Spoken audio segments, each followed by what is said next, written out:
We're here. Let's see if my screen works. It does! Hi. Hey! Yeah, excitement. Whoa! Woo! Woo! Even We're back and we're talking about another story. My dear friend, if he would like to introduce himself once again. okay. My name is Mittens. I've done a lot of these. So I'm gonna talk. This is gonna be a different story than the last one. This one's older. I've worked on this one a bit longer, and yeah, I'm just gonna go over that first act in this story. It's was made for an adventure game, um, Hmm. which I really love. Yep. So, tell us about this adventure game idea you had. Okay, so I've to preface, I've loved adventure games for a long time. Um, the first one that I played all the way through was Grim Fandango. It is also one of my favorites, and there's a lot of inspiration in this idea that you'll probably pick up on. It's not like it doesn't wear it on its sleeve, but it's there. There's some vibes. Inspiration. Yeah, yeah. Yeah, yeah. I've always wanted to make an adventure game. It's not the first one I've tried to make, but it's definitely the first one that I feel like I've had a real. I don't know. I really like the idea for this. So without for further ado, I'll kind of go into it a little bit. So the kind of working title for this, I called it Unlikely Villain, kind of Mm-hmm. opposite Unlikely Hero, Unlikely Villain. You It's may have about. to um Oh, what's up? you may have to expand the text size, because Oh it's yeah, yeah, yeah. pretty tiny, Let unfortunately. me do this. How's that? I think that works.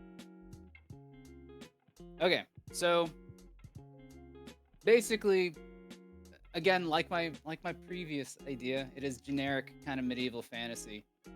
Um, except this one's actually more generic medieval fantasy. This one's like kind of playing on tropes directly. The other one is kind of more lovingly embracing it. Um, Mm.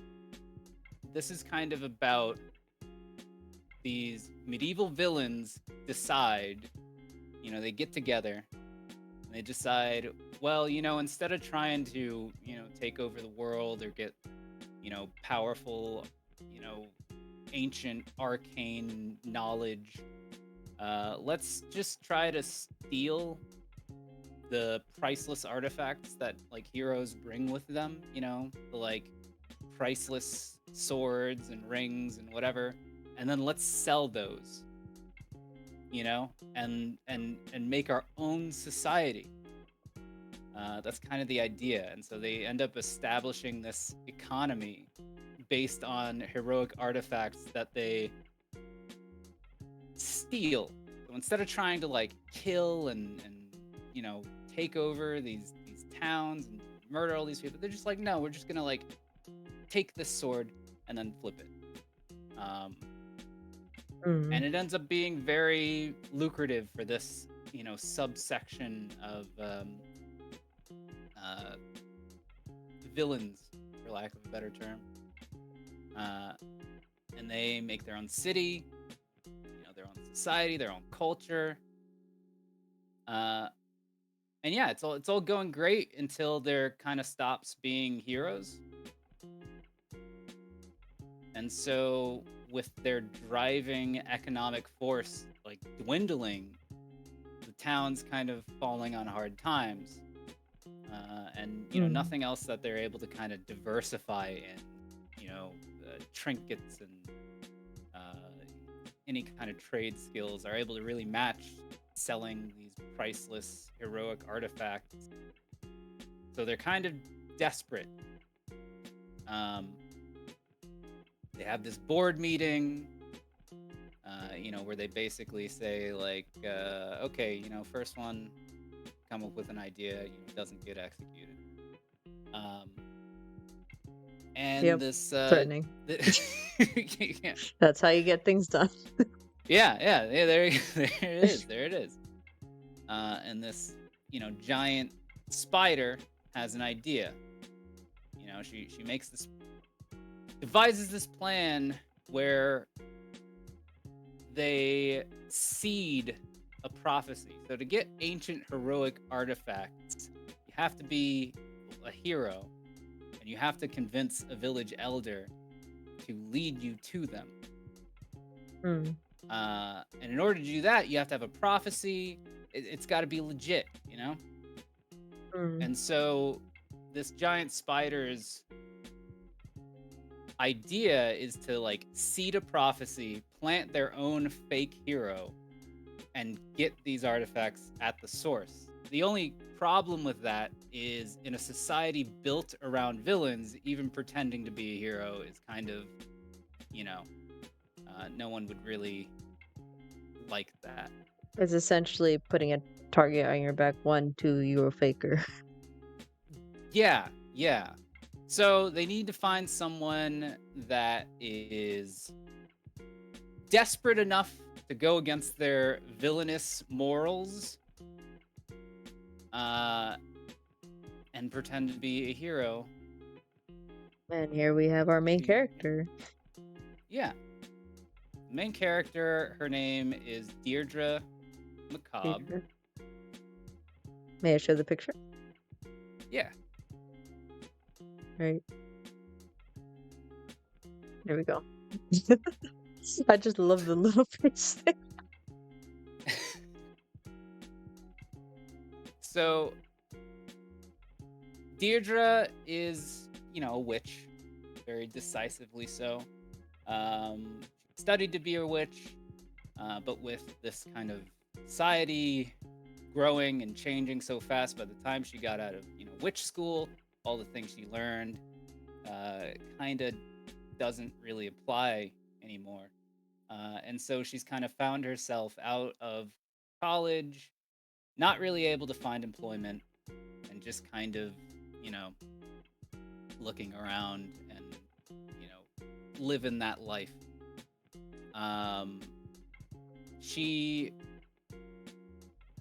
have to mention that because, if I can be just, just a little bit self-indulgent, there's a joke that I wrote that I still think is funny. But she's basically trying to get a job at a place that employs and provides for forest witches. And forest witch magic is very kind of particular in that you have to eat children to stay young. And so Deirdre's like, I don't really want to like eat kids, but I can do the rituals, and I'll leave before my hair turns gray. And yeah, no, the ogre, the ogre that is, doing the interview doesn't really want that, she would be dead pretty quickly. You gotta have you have to eat at least one kid per catch, and then send the rest back to them for packaging. And they make a boxed product called Kid Cuisine. I don't know if you've ever had that old At least to me now it's old. I'm sorry to say, but isn't it like Penguin Cuisine or something like that? Yeah. Kid Cuisine with the penguin. Kid Except Cuisine. in this, in It's this literal context, kids. it's literal kids in the. Wait, I wonder if I should pull up a picture for an example. Hold on.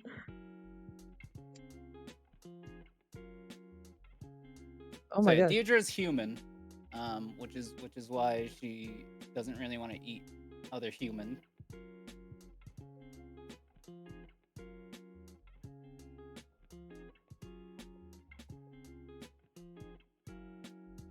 Right. This is so stupid. It's it's a goofy gag, but I still love it to this day. I I love that gag, to wrote be honest. Kid Cuisine, but with kids, must be cooked thoroughly. Oh my god, no.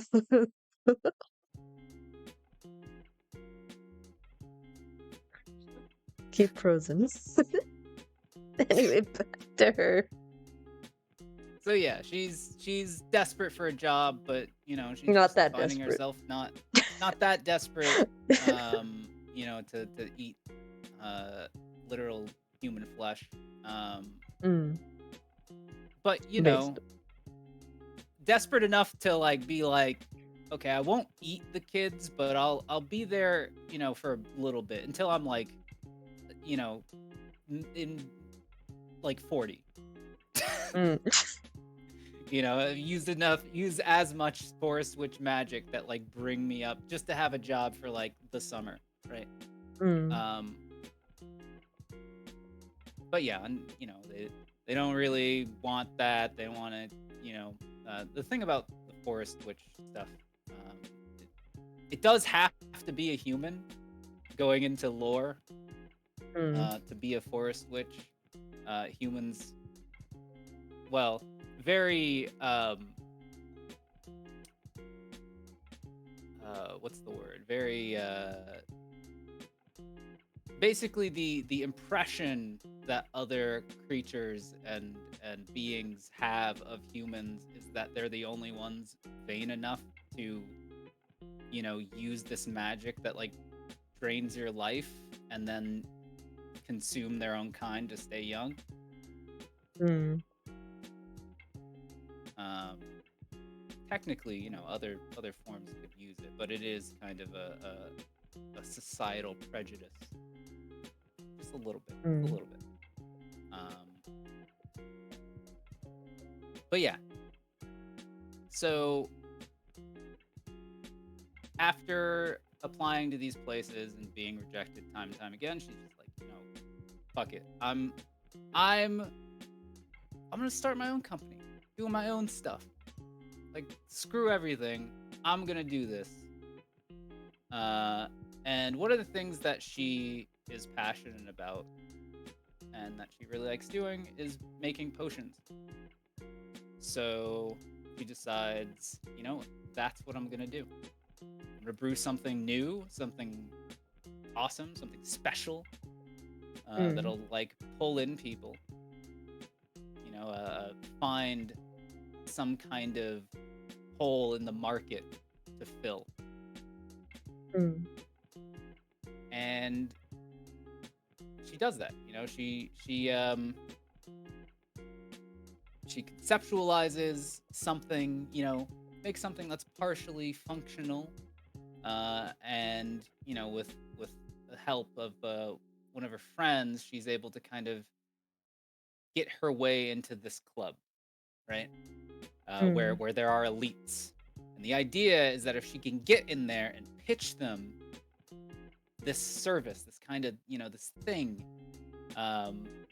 this potion that she's developed and designed herself, maybe they'll buy it, and maybe it'll kick off her whole career. So she kind of embodies this fake it till you make it ideal.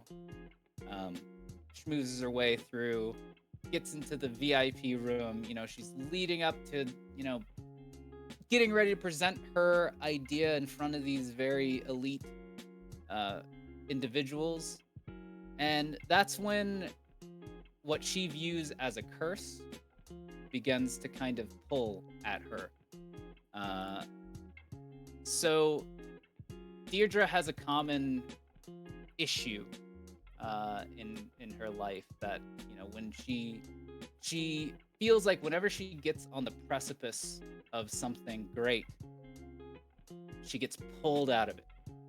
Just something just, crumbles her mind, and she loses her words, and she's not able to do it. And so she ends up, fumbling this thing.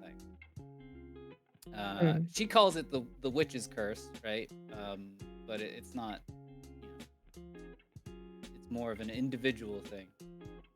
But yeah. So she's pretty dejected after, awkwardly trying to sell this thing, and then it just falling flat. Is agonizing with her friends about, status and people who are more fortunate, and how it's always nepotism that, like, all these elites and she's gonna, and then she gets so essentially they get a call. I should probably tell you how that is. So they use like crystal tablets, like crystal balls, to communicate with each other.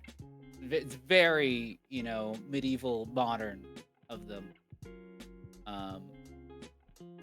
But yeah, her mom is the giant spider that had this idea. Her mom is a giant spider, a giant wolf spider.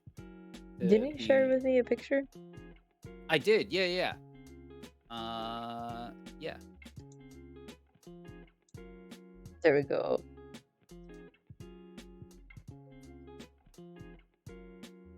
So yeah, she is quick to accept this, not only because it is the company to work for in this. It's the central kind of business in this whole town. It's called Evilicorp, and they run, the villainous operations in this evil town. You want me to show the CEO? Yeah. I can show you the CEO, Zane, demonic. Something that I wanted to do is do like modern design, like modern cuts of clothing with like medieval fantasy materials.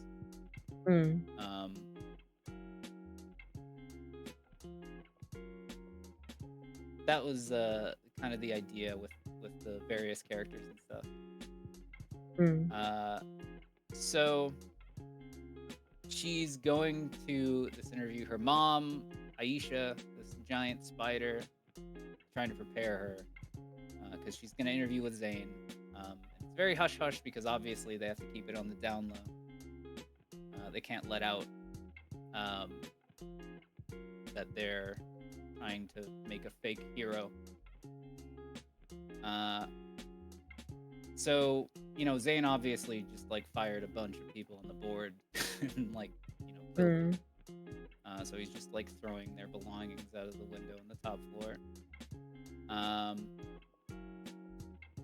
So he's presenting it to her as a spellcrafter position. And, part of her job is related tangentially to her passion, which is, she just hasn't had before. So she's kind of jazzed. But before they go into detail, they make her sign a soul-binding NDA, right? She's got a... That's fun. Yeah. she's gotta, she speaks to the malevolent. Once she signs this NDA, her corporeal being is whisked away to another dimension, and she's in front of the malevolent board of directors, and she's given the plan, and the idea, she's anxious about it, but she does see an opportunity to kind of make some demands of her own. So she wants to have, by the end of this, whatever like this test is, she wants to have her own job, like her own permanent position, doing what she loves. And Zane accepts it, only if she's able to get 3 artifacts for them, because then they'll know it works, and then they can hire more people to do it, and then if they can prove what they're doing is working, they can then swing it to convince the general populace. Right? Because at a certain point, if all the heroes that are that are outside of Horrorburg are villains, that is kind of a win, right? There are ways to twist it, but with just one, it's like, people wouldn't really be into it.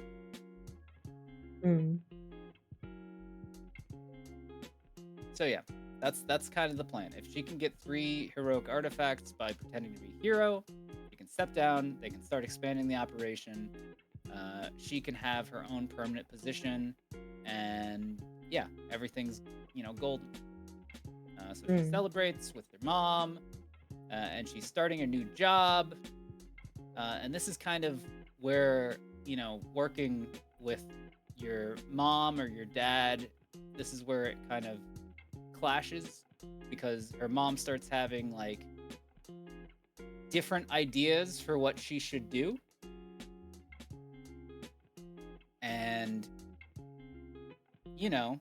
they kind of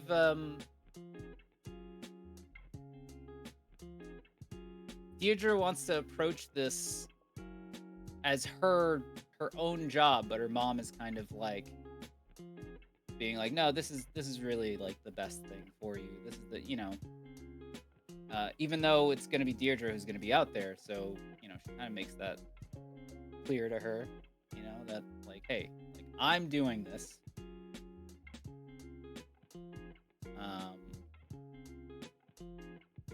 Something about wolf spiders. I don't know if you know anything about wolf spiders.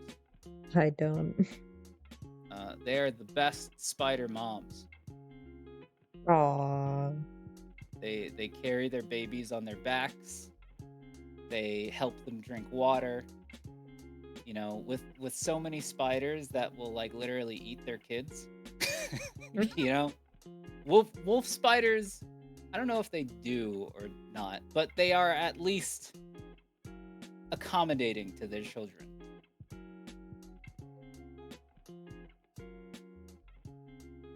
To a certain degree. To a certain degree. And so they're like, all right, yeah, if you run into any trouble, you can just tell them like, hey, I'm like you, like, hey. And that'll be cool, right? That's right. They give her something to show, right? Like anybody who's in the know will know what that means, after she shows them, like this kind of, I don't have a lot of details on here, but anyways, they start seeding the prophecy. Deirdre is then sent to Victorville. She's sent to a tiny town to, start to ingrain herself into this society with kind of this background of like, oh yeah, I was raised in a hut in the forest. That's why you've never seen me before. but I'm striking out on my own, you know? Mm. So she needs to find a mentor. She finds an old ex-hero named Asher. This guy isn't like very heroic looking. He's kind of he's an underdog hero, you know? He's kind of, like Frodo-ish. So he doesn't live like an extravagant hero's life, but he lives comfortably enough, you know? Um, so she thinks, it's perfect. He's not too discerning. He's not too, he's not like bulking, bulging muscles. But the ex-hero isn't into it. He's just like, hey, if you want to do this, then just do it. I don't know. You don't need this. You don't need a mentor. Mm. So she then she finds out that this ex-hero is kind of training this little girl trying to fight, trying to learn how to fight so that she can protect her, mom and brother and, someone who kind of feels this call, Mm. And Deirdre is like, okay, well, I can't convince him, but I can convince this kid that I'm a hero because it's a kid and they're Mhm. dumber is kind of her logic. And she does end up convincing this kid. And then that, of course, then gets this ex-hero who's still skeptical, but he's like, all right, fine. We'll go to this elder and he'll reject you, and then we'll just go back to what we were doing before. Whatever. So village elders are now jaded. So the lands of Victorville are also kind of in a jaded, modernized state where heroism as an institution is heavily marketed.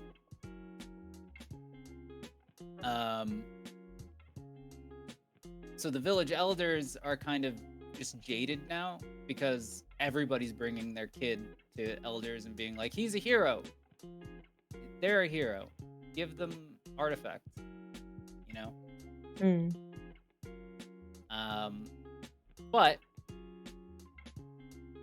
Deirdre is able to kind of pique this guy's curiosity, but I probably should go into how this would actually play. This game would actually play. Oh fuck, man!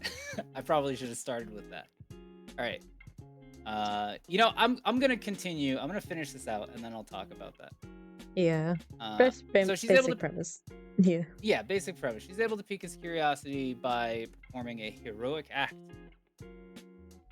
And then the elder's like, okay, fine, I'll send you out on trial.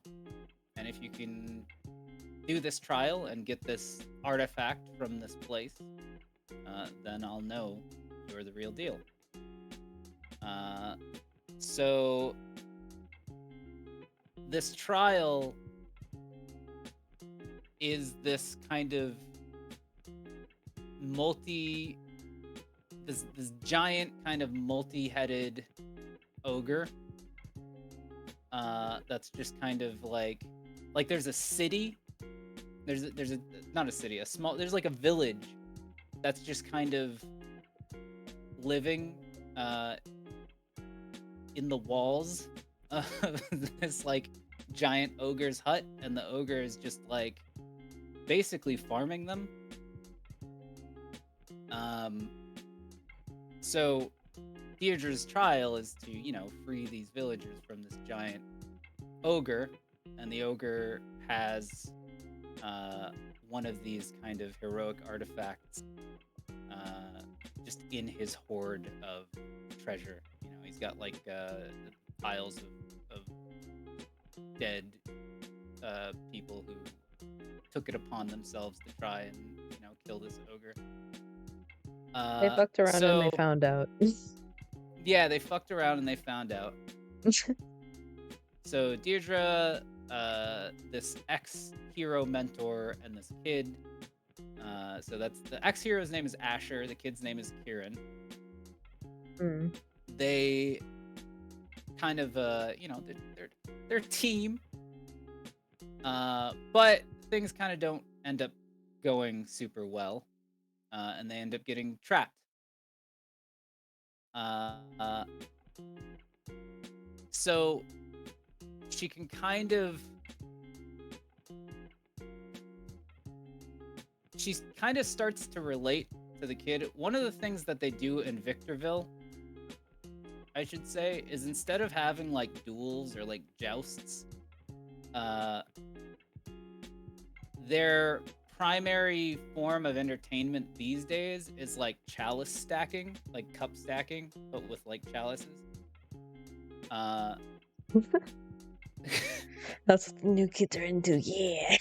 Yeah, that's what the new kids are into. Chelsea, that's old, man.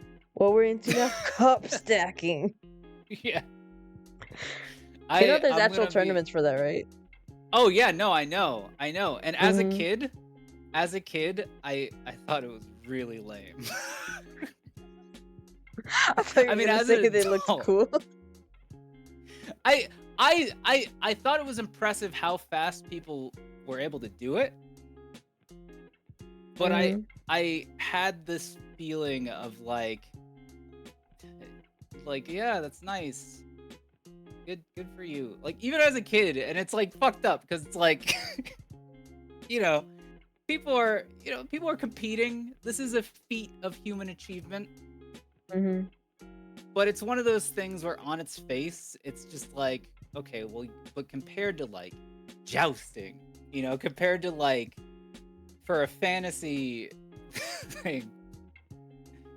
And yeah, full disclosure, I legitimately just thought, what's like the lamest thing for them to like start doing as Cup stacking. no hate on cup stackers, okay? I couldn't do it. I But couldn't either. The amount of dexterity and speed you need to move your hands. yeah. But yeah, so they get captured. They're gonna get put into, obviously, as all giants do. They're gonna get put into a stew, right?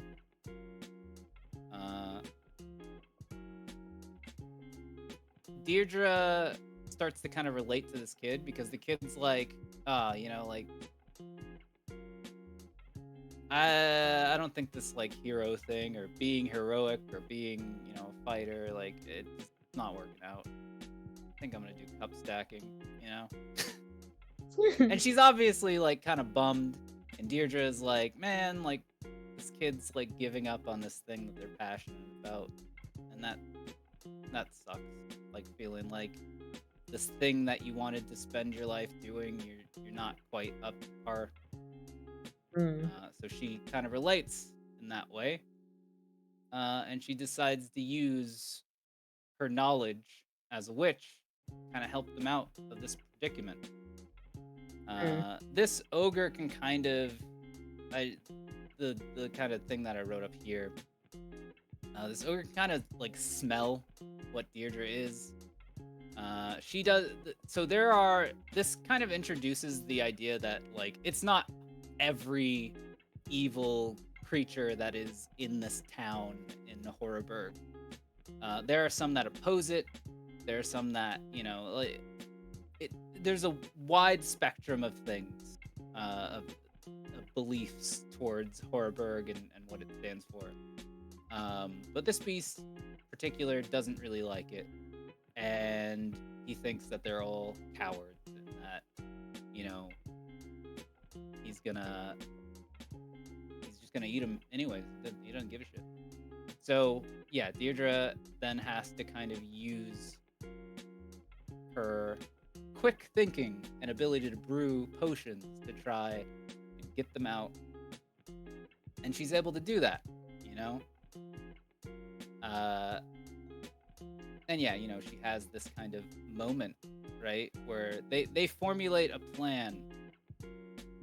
And before she's able to execute, on her part of the plan, her potion that she crafted to do this thing, she then starts to have those feelings that she was having in the beginning. The idea that she's like on the precipice of doing something meaningful to her, and she starts to kind of feel like she's not able to do it, you know. Mm. Uh, but she's able to kind of push past that, you know, like her feelings of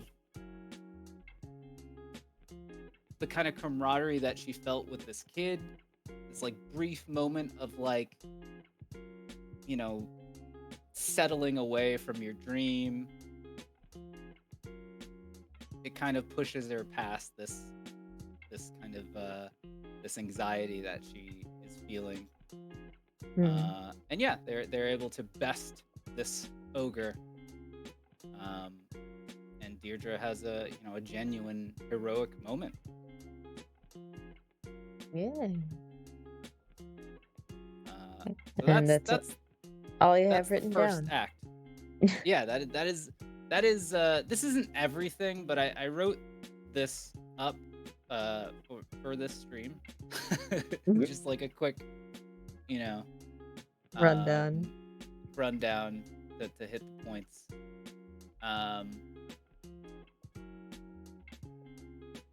But yeah, so the way this game plays, let me introduce. Hold on one second. There is one piece of art that I forgot to send you. You forgot to send it to me? How could you? Keeping lore to yourself. Oh, there we go.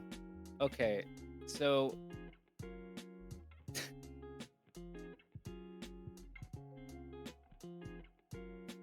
What? okay, so there's a thing called a moral credit score. Let me Moral introduce you credit to the store. idea of the moral credit score. All right. When you do a good act, okay, so depending on where you are, if you're in Victorville, when you do a good act, it grows. If you're in Harburg, when you do a good act, it obviously goes down. It's the same chart, it's just flipped for either one. The moral credit score is kind of a reflection. Yeah, I just took some clip art and like little made it medieval. Clip art and evil. Yeah. All right. Your moral credit simplified. We know how hard it is to keep track of your moral credit score. That's why we devised a simple method based on evil factors you don't need to know about. So there's shithead angel baby, good and evil, pure evil. You know what this reminds me of? It reminds me of like that meme from Lilo and Stitch, the fact that, okay, we need to work on your goodness. Right now, this is how bad you are, which isn't good. And then it's just Stitch scribbled of like everything is right.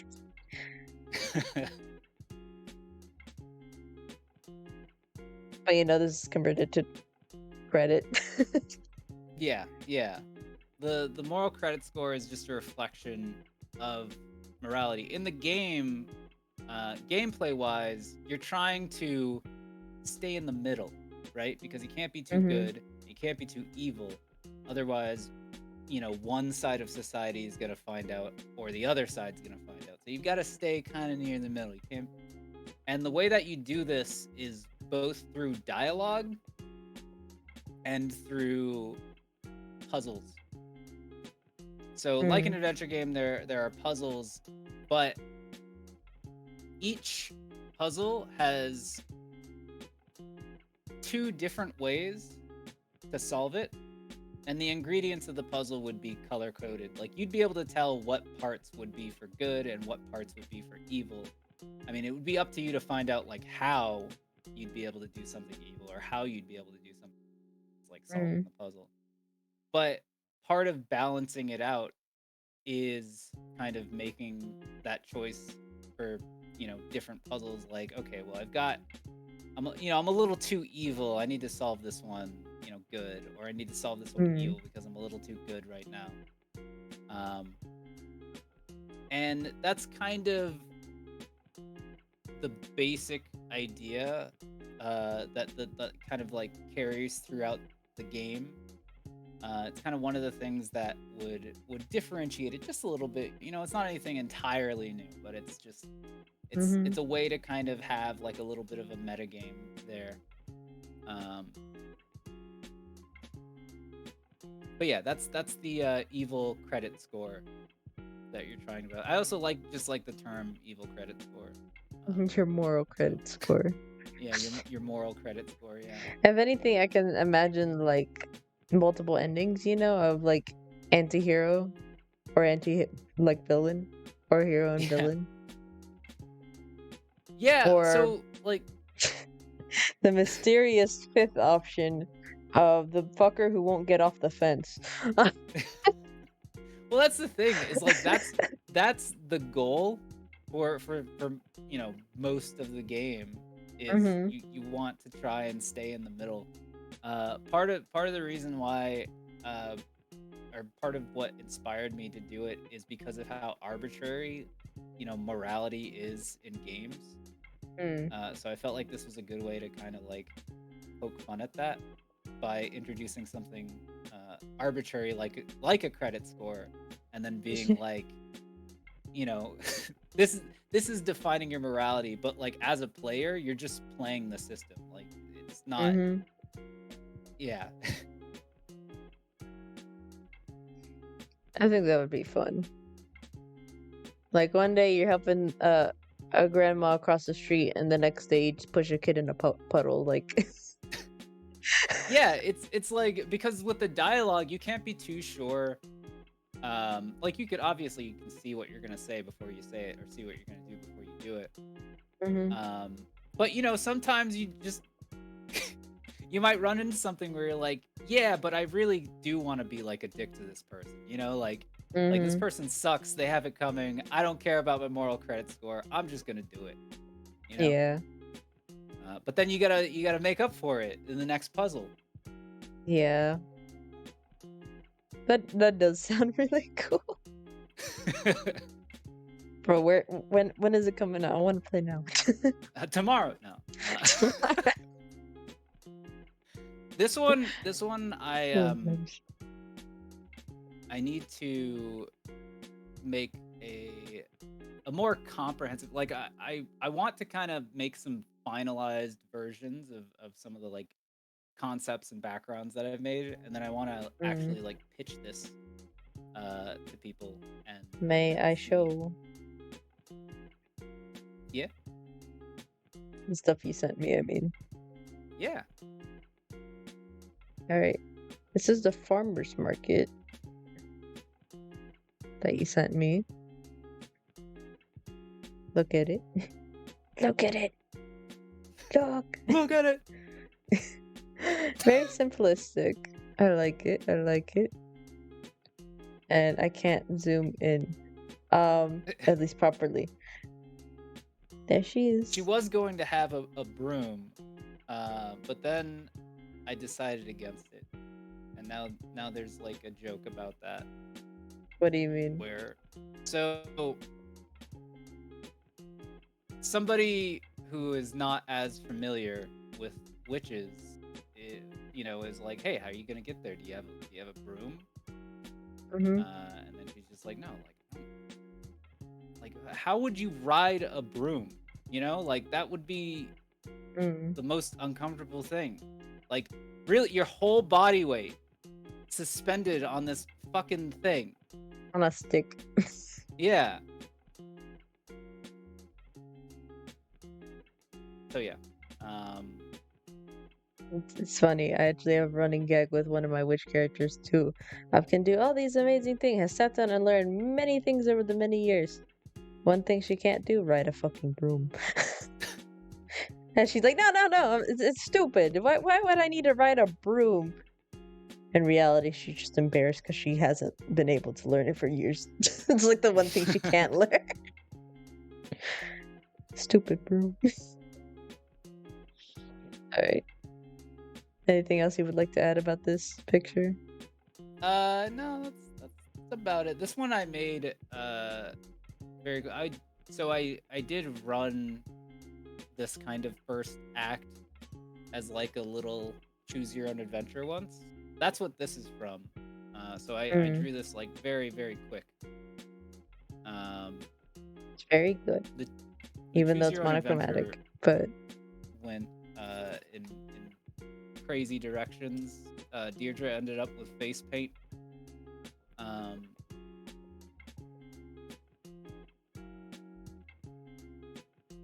alright. To the next one. And this is City 2. Oh yeah, so you know the central company, the Villacorp. I've drawn a bunch of different concepts of what this would look like. This one's very, very simplistic. You know, just huge spire with like vaguely, you know, Eye of Sauron thing going on.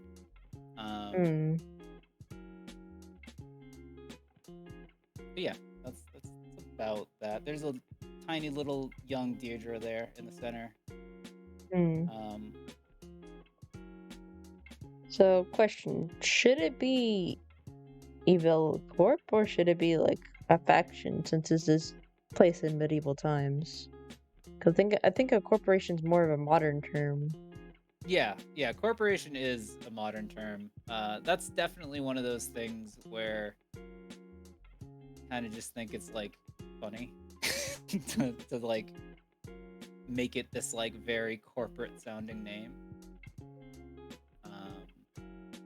You know, and then have gags about like HR and all that stuff.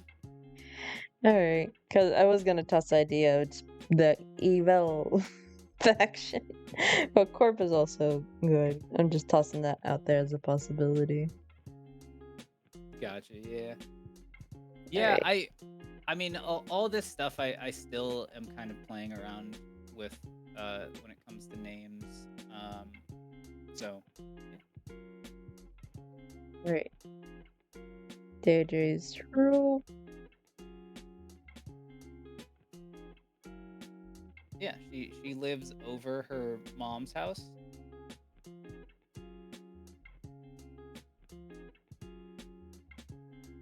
She lives in the attic, then live in the basement.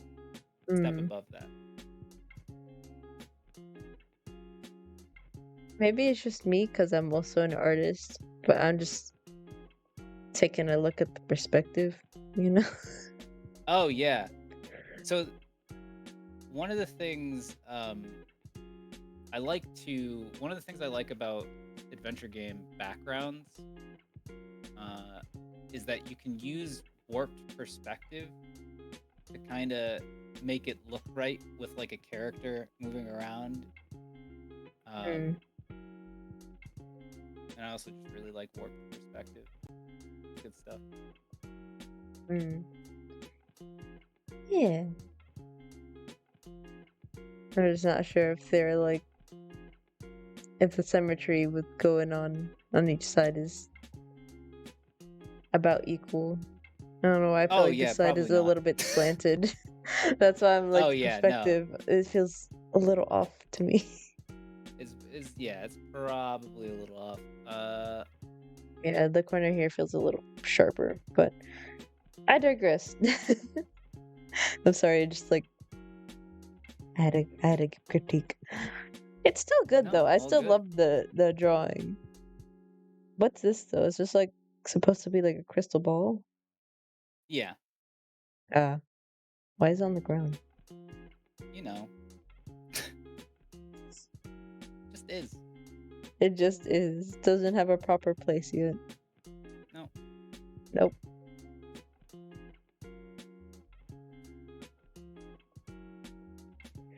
Yeah. I like it. Especially with like the shadows up front and the foreground. Makes it really look like you're peering into your just life. Yeah. Yeah. And then the outside room. I'm assuming outside of her house. Yeah. You know what you need to take a look at? Hmm. Nimona. That Oh yeah. movie with the person that can turn into multiple things, usually pink, very Yeah. chaotic filled.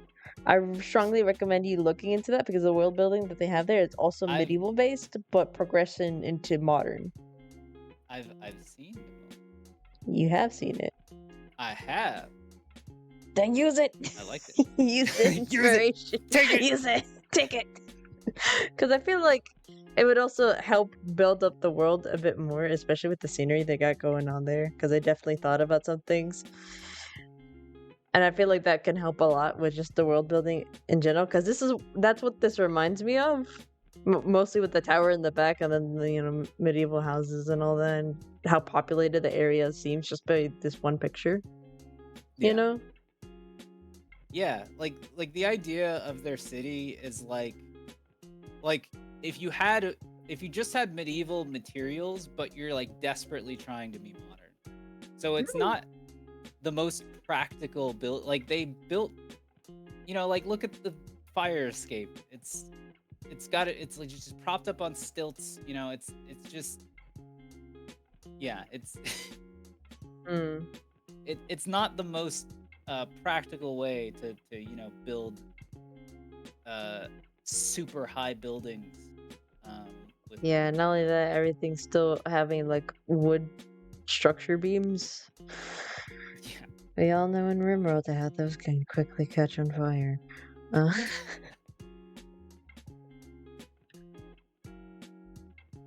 but yeah, I think that's about all the pictures you showed me. Yeah. Yeah, although I'm putting it back on the moral credit score because I just find it funny.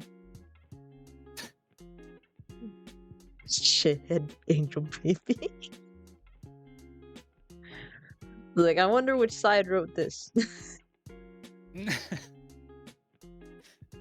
Gee, I wonder. I wonder. They're both governed by the same authority, though. Hmm.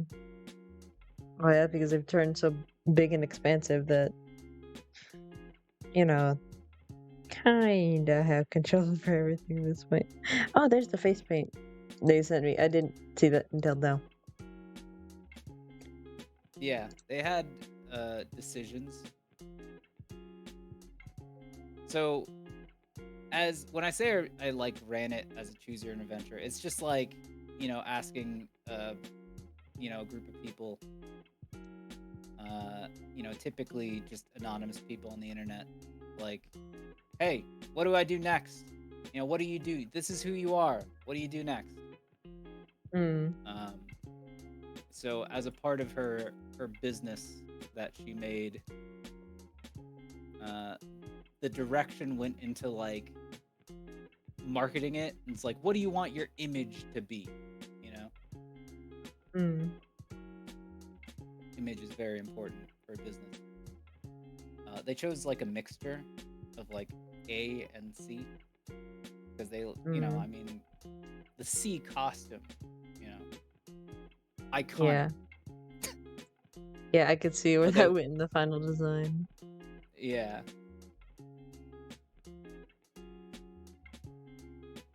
Yeah. Is that like a chain loop around there? Oh yeah. Is that a pouch to the chain loop, or is that just a pouch on there? Pouch to the chain loop. Yeah. Okay, because I had like a weird idea of like a chain loop that's found around there, but then having like clip-on potions to it for one of my characters. You could use that idea if you want. It's free. It's not costing you anything. I mean, it's just a simple idea. Just literally clipping them on and off, and then tossing it, and then boom, or whatever effect you would want. Well, fashionable. Yeah. Yeah. Just Hell tossing yeah. that idea out there. Or maybe like another character in the world who's also like a witch wanting to fit Yeah. that position. Yeah, I want to go. I definitely want to go harder stylistically. Mm. 'Cause I feel like it's currently it's like kind of muted a little bit. Ideally, I want to kind of make it end up looking almost. I want to use kind of psychedelic colors a lot. I mean, a lot of the stuff that I have here is kind of monotone, you know. Mm. But I like using psychedelic colors. I think I've used them a lot in the past, and I like the kind of psychedelic fantasy feel. I have a friend who's really, like, really good with psychedelic colors. It's insane.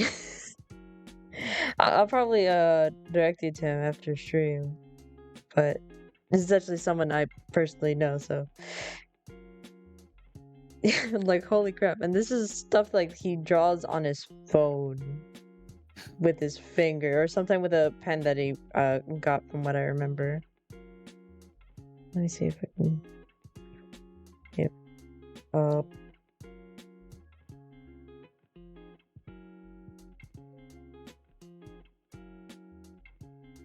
But to be fair, I have not talked to him in a bit.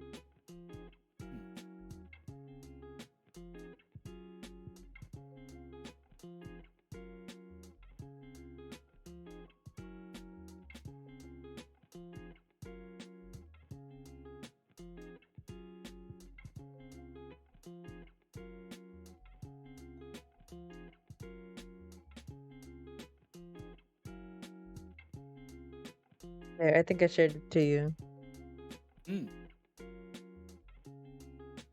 Let's take a look for yourself. Okay, yeah. I have to sign it though for my stuff, so I'm not not gonna bring it up unless I don't have his permission. Gotcha. But yeah, I mean, maybe I could tag him or just like put up his information.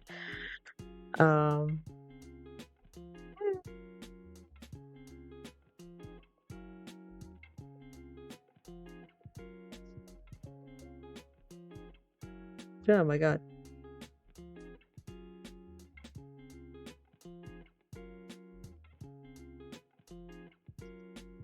Probably Yeah, put a space on here.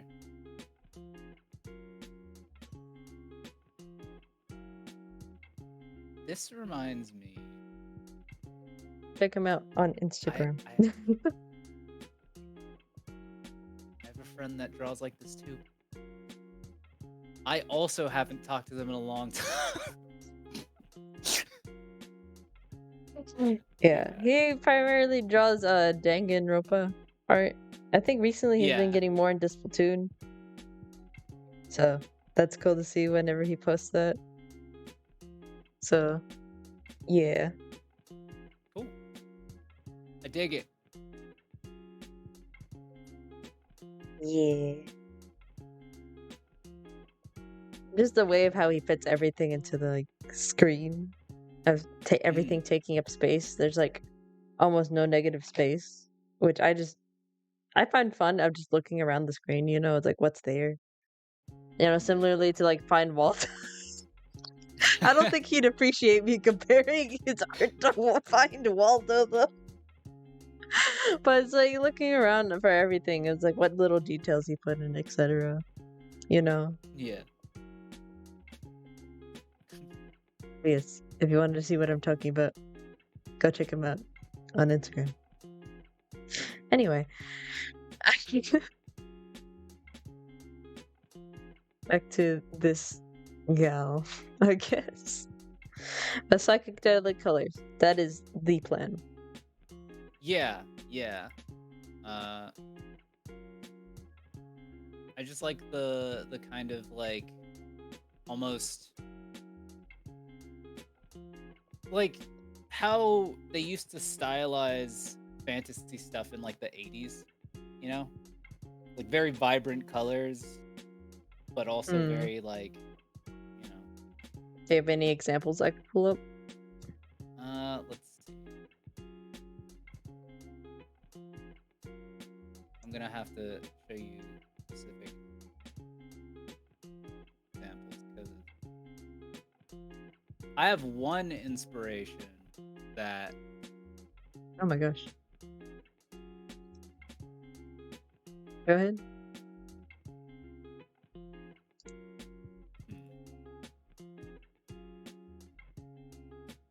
So this guy, I like the way that I like the colors that he uses, and some of the stuff stylistically, but some of it I don't vibe with that much.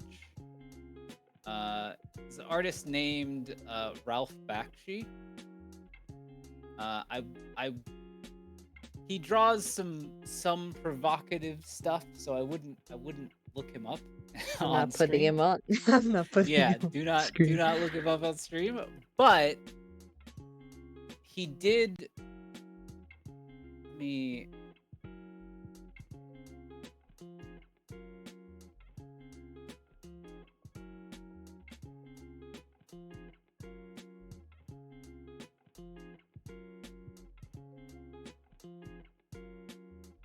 He did that. Have you ever seen that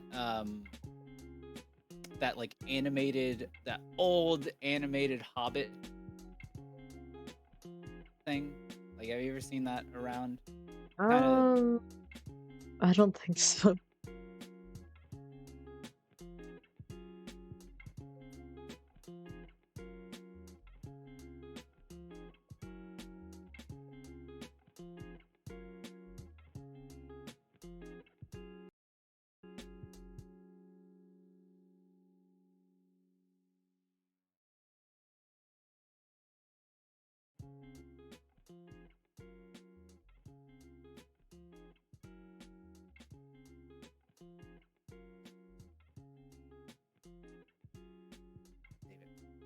Okay, well, anyways, trying to pull a picture here, and then the site is like yelling at me for trying to save a picture. Harry.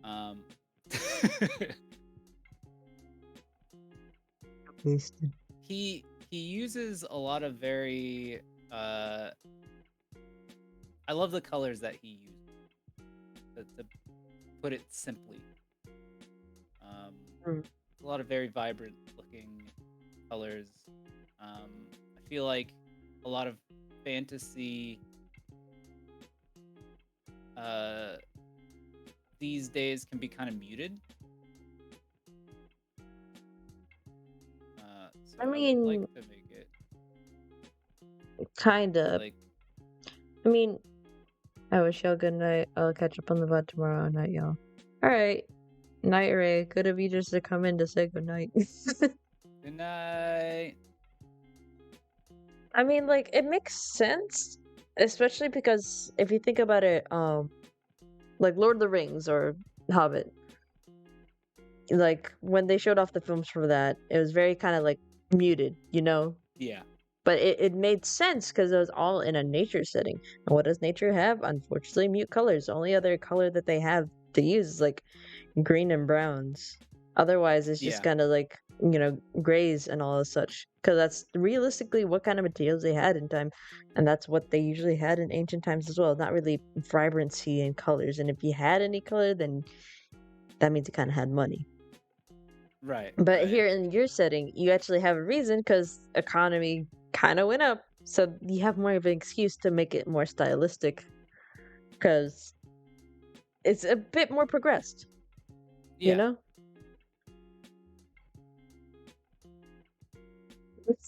He summons, keep it for real, Schnizzle. That's my cringe contribution for today. I will, my chisel. I don't even know what I'm saying.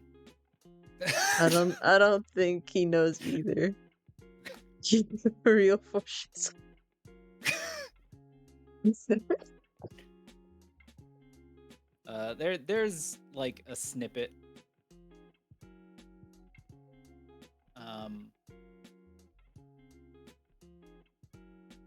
Yeah, I using kind of colors that, maybe you wouldn't normally use for some things. Just having a very kind of vibrant look to it. Hmm.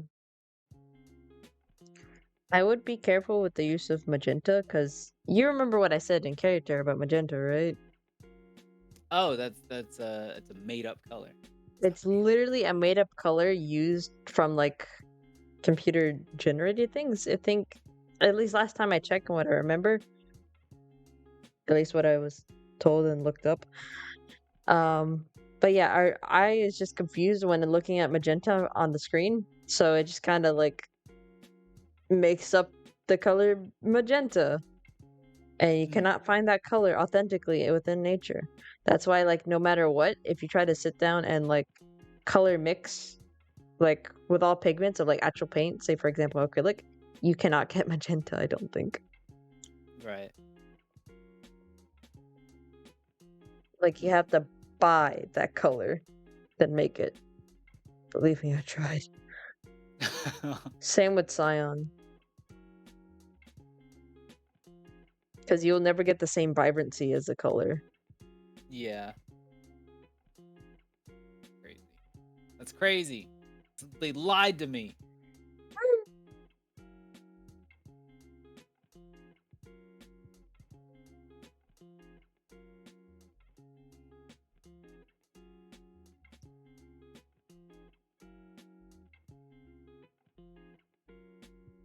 But yeah. So for this, that's pretty much it. Yeah. Yeah. I mean, there are of course 2 more acts, but I only want to go. I think if I do, no, screw if. When I do, oh yeah, that's the Ralph Bakshi Lord of the Rings. You can see Yeah, it's like natural just- colors, but like it's like vibrant. You know what I mean? Like the blue trees and like the, Yeah, I see it. Yeah. Instead of usual browns, it just blues, like for example, of like night sky, which actually helps the characters pop out a lot more, especially because they're browns and grays. Yeah. So that kind of like vibe.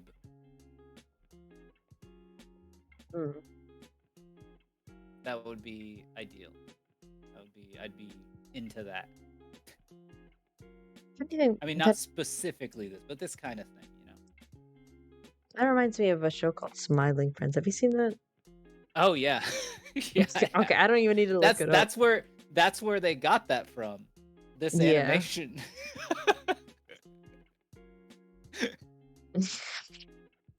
Oh my gosh. I still find it crazy that that exists. Yeah.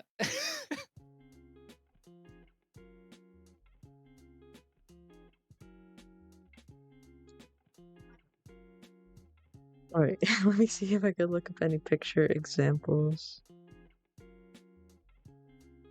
I look at all these pictures and I'm not sure. I'm not going to do that. Yeah. If you know, you know. I'm gonna just leave it like that. Yeah. Yeah. Oh my gosh. If you know, you know. If you know, you know. Anyway. Yeah, that's about the gist. That's the setup for this game. And yeah. Oh yeah, you didn't talk about this. That's the Oh. Yeah. the ogres, if I understand Yeah. correctly. So when I drew this, it was 2 different ogres, and then I like, what if they were just one? I love the saturated greens. I love it so much. Yeah. Yeah, see, that's what I'm talking about. Like that was my goal for this one. Just like, that's the word. saturated. I want it to be like a saturated view of fantasy. Mm-hmm. Especially when it comes to the magic portion, because that's where you Yeah. can really bring it out. Yeah. Or potion portion. Same thing. Yeah. Potions, magic, yeah.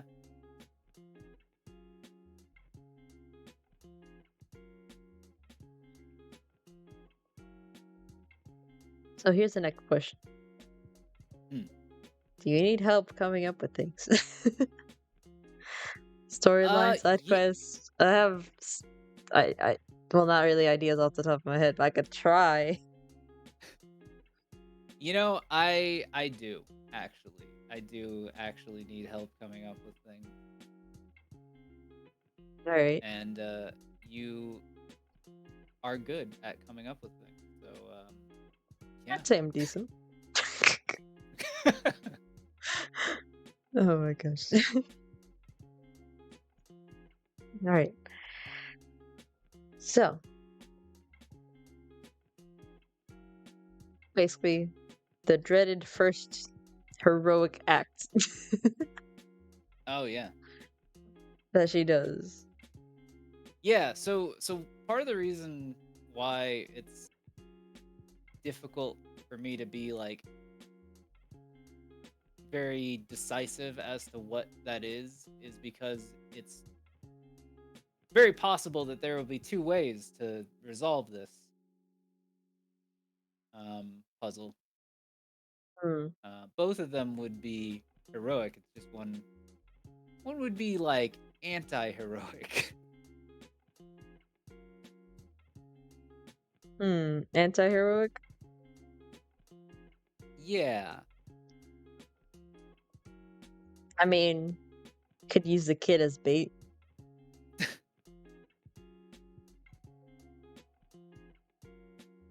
Like, you still kind of save the day because you're saving your own ass, but you do it in an unheroic way by offering up the kid. It's just kind of like from behind the corner, but the both of them are just sitting and she just shoves them in. That's a distraction.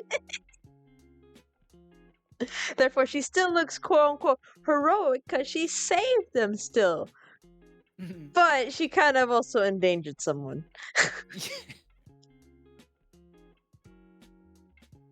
Not bad. Not bad. That's got my mind turning.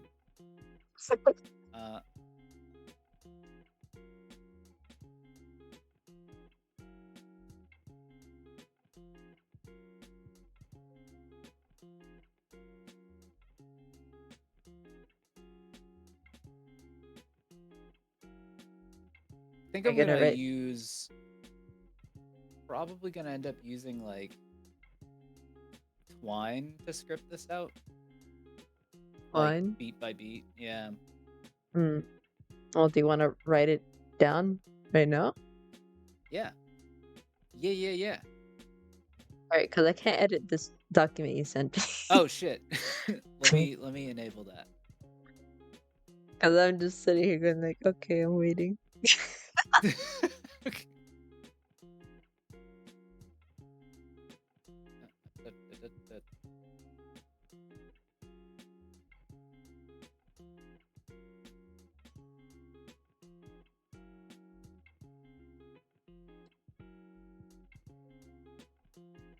But yeah, I was looking into ways to script out games that people are using because it's like a little bit different because you got like different paths. And you could write that in like screenplay format and just like notate it. But I think I would rather use something like Twine to kind of like make the different paths. There we go. Now, refresh. There we go. Be able to, yeah. Okay, now I could edit. Let me just. Oh wait, I already cracked my knuckles. I can't. I can't crack no more. I was like, I have it. I do it a lot. Yeah, no, me too. too. Honestly, your character looks like he cracked his knuckles a lot despite Yeah. being metal. But yeah, Oh, that would be fun. Have like an expression, just go. yep. Just cracking every bone in the body. Don't forget the wrists. Anyway, Mm, so starting off from the trial, young kid starts to give up. She sees this as a kid invigorates her as she can relate to the idea of having dream rot, wanting to be something, and then giving up because you're like, I can't do it. yeah. Yeah, which is relatable and sad to see also. Uh, Yeah. an evil character can smell what Teidre is. He needs to have a big nose. Yeah. Yes. Like a big Wait, this is good. sniffer. Shit. Hold on. I'm just That gonna. you saying that made me want to grab my sketchbook. He needs a big sniff. Forget the Because ogres. He needs to be an ogre with a big ass. yeah, when I made that's perfect. When I made that concept, yeah, I didn't really have like nearly as much of the outline like figured out. So I was like, oh, it's just like a couple ogres. But now I want it to be something a little different. But yes, big sniffer is great direction. You need more goofiness. And I think a big Yes. sniffer would be a good start. Just like all this serious talk and the first monster that they approach. I really unnoticed. I really like threading the line between goofy and horrifying. I think it's a great line Yes. to thread. So that's perfect. Needs a big sniffer. Alright, so can smell what she is, but doesn't care for Hordberg. He's like us shouldn't defang and huddle together in a city of lies. You're all cowards and you spawned cowards too. You might fool them, little one, but not me. Go on, tell them what you are. And then she could be like, I'm a hero. Mm-hmm.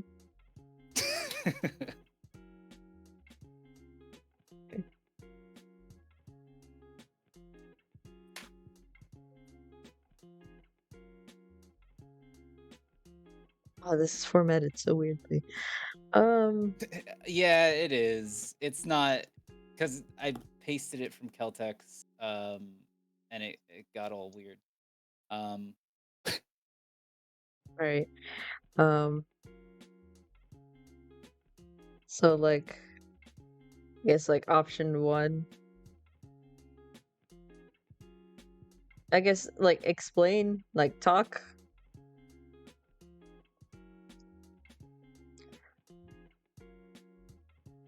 I don't know. Shove the kid in.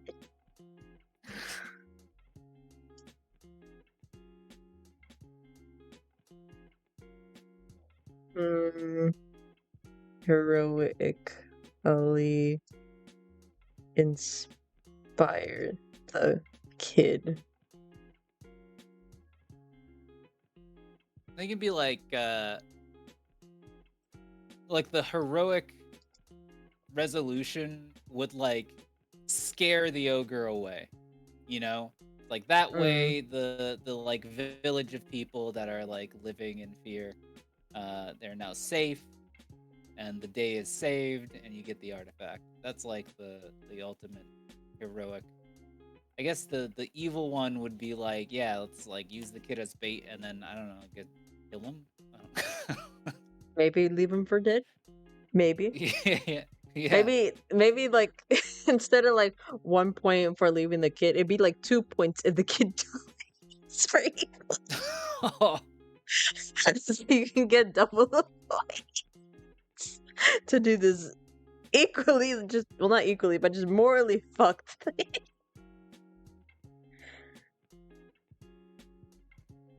You know, for especially evil people that want to see how far they can take it.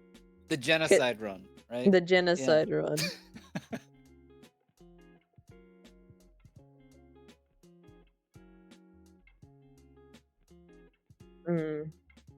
I guess like for the heroic point is like heroically inspiring the kid, and I guess for +2 is helping the kid also instead of just inspiring.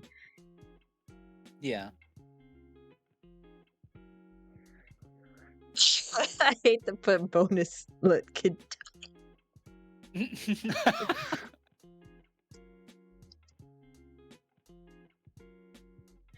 All right. Because you are essentially treading the idea of morality between like player and game. Similarly to Yeah, I how like Undertale kind of does it, but you're adding your also own spin with it with the morality, moral I credit. probably can't go as far as something like Undertale does. Mm. Cuz like the premise is that you as the player are trying to like stay in the middle, you know? Yeah. Like regardless, that's kind of your role here. You can choose to do different things evil and different things good, but you can't really do like an evil run, you know? Yeah. I mean, you can try and see where that gets you. Um, Yeah. if anything, it's like for Undertale, it's like the subtext of it, of like the morality of people. It's just like the subtext. It's not the point. Meanwhile, your game is literally the point. Yeah, I would yeah. think it's like a gimmick kind of thing with the whole where is it? The moral credit. Yeah, the moral credit score. Yeah, Moral it's credit kind score. of it's kind of making fun. A lot of games the way they do morality, is with like just here's a point. Here's like a weird number that you can make go up or down. Mm. Um like something like Undertale is kind of more of a impactful way to do morality Mm. than something like, like Fallout, where it's like here's a Yeah. number that goes up and down and it like kind of affects things.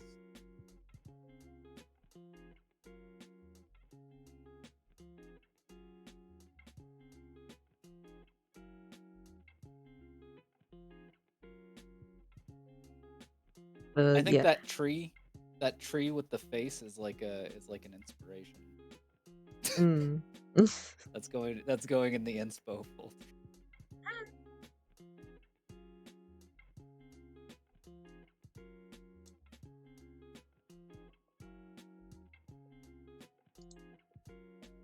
But yeah, for this, I probably can't kill the kid. I probably can't let you kill the kid.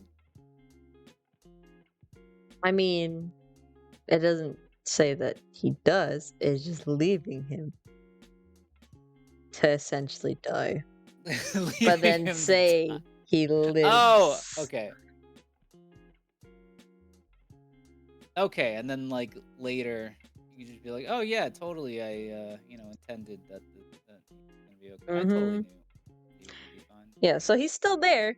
He just kind of doesn't like the character.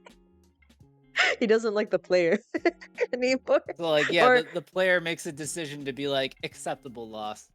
acceptable loss. I mean, who knows? Maybe if you could do like another quest to like get on the kid's good side again, because just like you said before, kids be kind of little dumb. Easier to convince. See, it was all for your benefit. You see, you really helped out the with your heroic sacrifice, and you won, and you lived. So we did what we needed to do. I didn't leave you at all. It was part of the plan. I knew you'd live. Trying to tiptoe away from the conversation.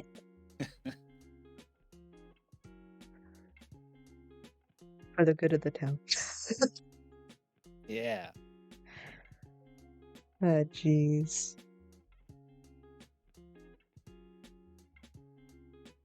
There is, this story that I've called Unlikely Villain. There is an unlikely villain. not Oh. just for the opposite thing. Mm. Yeah. Okay. So I guess I'll go into this. The kind of main antagonist of this story is the village elder. So he has this kind of idea. He kind of knows off rip that Deirdre is kind of bullshit. Like, he doesn't know exactly what she's doing, but she knows it's like... But he sees her as a way to personally get these artifacts, himself. And his idea, the village elder's idea, is the reason there's no heroes anymore is because there's no villains. And if no villains want to, be a threat, then he's gonna be a threat. So that there can be more heroes and they can return to the age of heroes. All this. So it's essentially, from what both sides see, a drought on both sides. Yes. Both sides. Yeah. Oh my gosh. That's a good twist. Yeah. It's It's basically pointing each other, like the Spider-Man meme all over again. Is like, we don't have any employees because of you. It's like, no, because of you. Yeah. So both are just in a state of inertia, unable to really move because there's nothing to get like the ball rolling.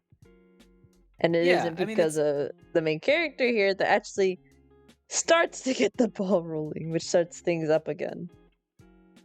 It's two societies making an institution out of something that was a necessity, but the way that they're remembering it is through like rose-tinted glasses. Like, at the time, heroes were necessary. Like, it wasn't something that somebody just decided to do. It's just like, yeah, there was bad shit going on. But removed from that, there is, because they've created an institution around it, there's kind of a like glory attached to it that was never really, carried like back in the day when it was actually happening. But after the fact, people are looking at it and being like, oh, heroes, like those were real heroes back then. Now people are just cup stacking, so it's kind of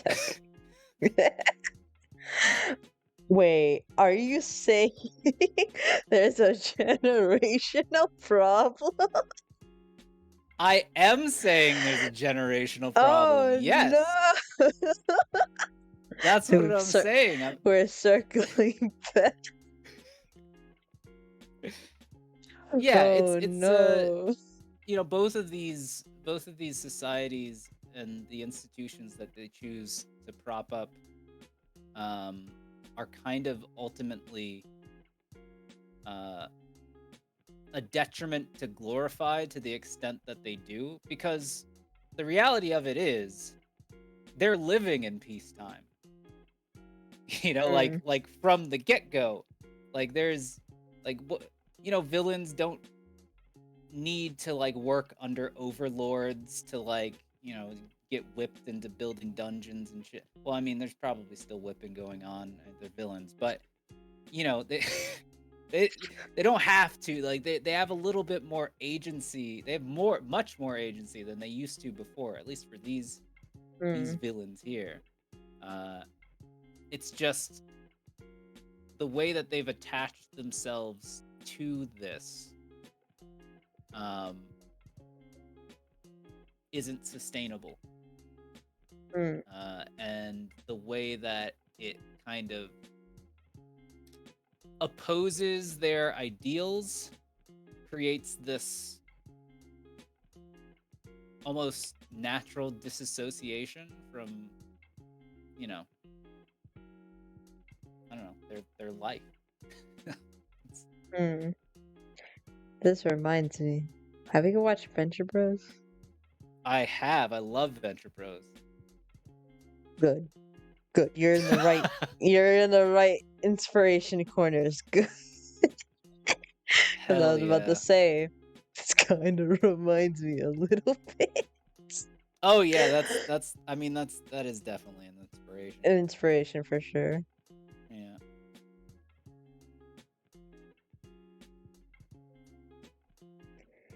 Yeah. Although I still don't know how Adventure Bros that's sustainable either.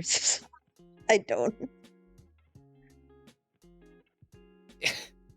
Yeah. They just I kind mean, of all are doing it for the sake of fun at that point. Like, yeah. Yeah, there's a certain part of it where it's like, I mean, it's just, yeah, it's fun. mm.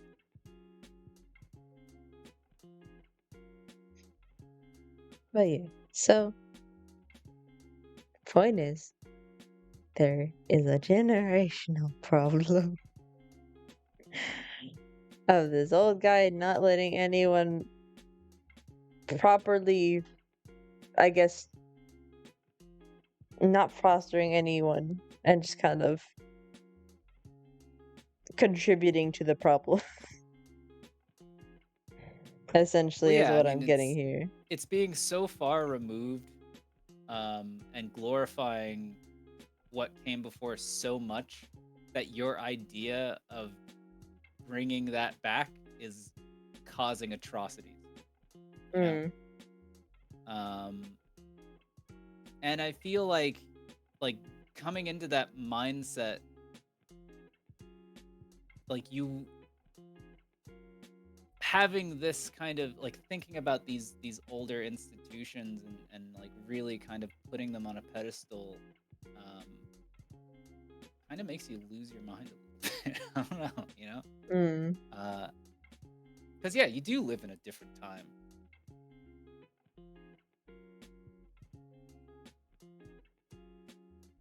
So yeah, Yeah, because that's you're essentially glorifying ages from before, but it yeah, can't let the younger generation prosper because you have a different mindset now because of your different needs and desires as of current, and because you've already kind of done everything. You see how the younger generation is such shit at it. You don't really let them grow from it or yeah, what they can be. They don't believe in what can be because they've already kind of been there and think they know more. So it doesn't progress anything, it just stunts everything. yep. So yeah, As you that's can tell, I am knowledgeable. generational problems.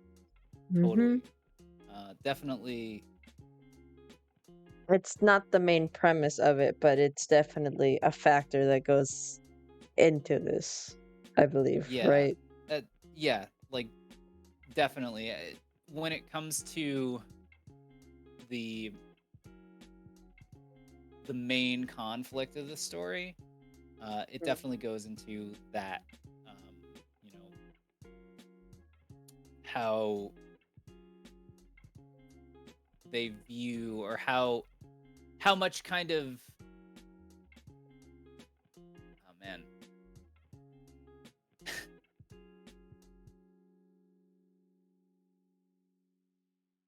this kind of village elder that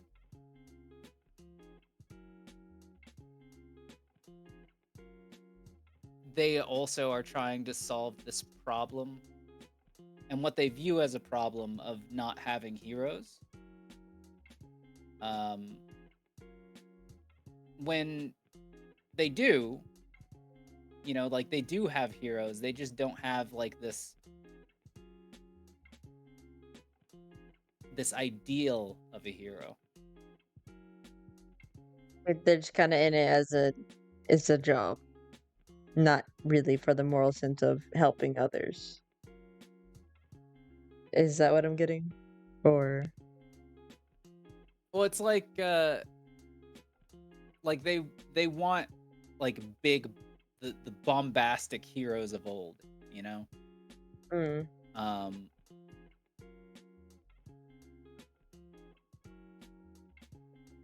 but heroes for this age look different, You know, they just kind of are different.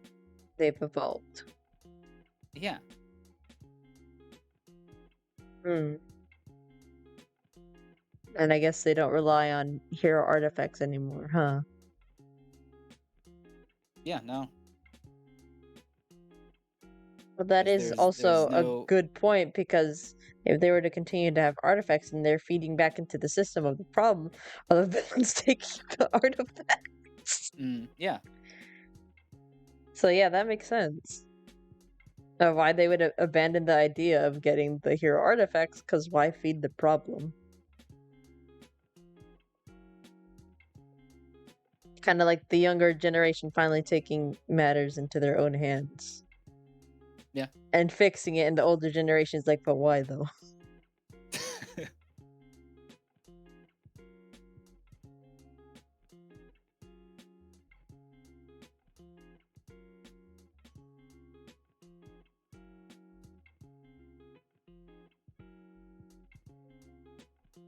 I think that's like a good kind of story to also hint in the background of essentially not directly referencing it of what the nowadays heroes are doing it, but I guess just referencing it in like the consequences of the world, for example. Like Well, the it's like consequences so as a result of the heroes doing so. What's up? the X hero um uh Asher? Asher, yeah, line Asher, yeah. Asher, he's definitely a huge like he's kind of glad that there's not heroes because, you know, he kind of he knows that for there to be heroes they would be needed, you know? Mm-hmm. So he's kind of like, all right, Mm. well, like this is a good thing. Like you people are living in peace, you know? Like it's like if Yeah, like there were why heroes, is this need for heroes and villains yeah, still if there's nothing going on? you know, there's still bad shit going on in the world, but the world isn't literally ending. Mm. So, you know, we could work together to solve the bad shit at least best we can. But the idea that we need this like, you know, a band of misfits with like crazy ancient magic um fighting like this evil general that's tearing everything apart. Mm. Yeah, that's not like a good time to live in. Yeah. Because now the new nowadays problems don't require beating a villain into next week Yeah. every time now. It's just normal societal problems of like, food, shelter, basic needs now. Yeah. Those are the Giant new heroes trolls, you know. now. Huh? Giant trolls, you know. Giant trolls. I mean, that could be vibing. It just reminds me of that one comic that I read of like I think this like Fae who's just literally sitting in the forest and they're all big, lanky, looking a little monstrous, just literally sitting, and then a knight just comes up and is like, I will slay thee, troll or Fae, for you have like yada yada something something of how he's gonna basically remove him from the premise, and he's just sitting there like, dude, I'm literally just hanging out. I'm just right here.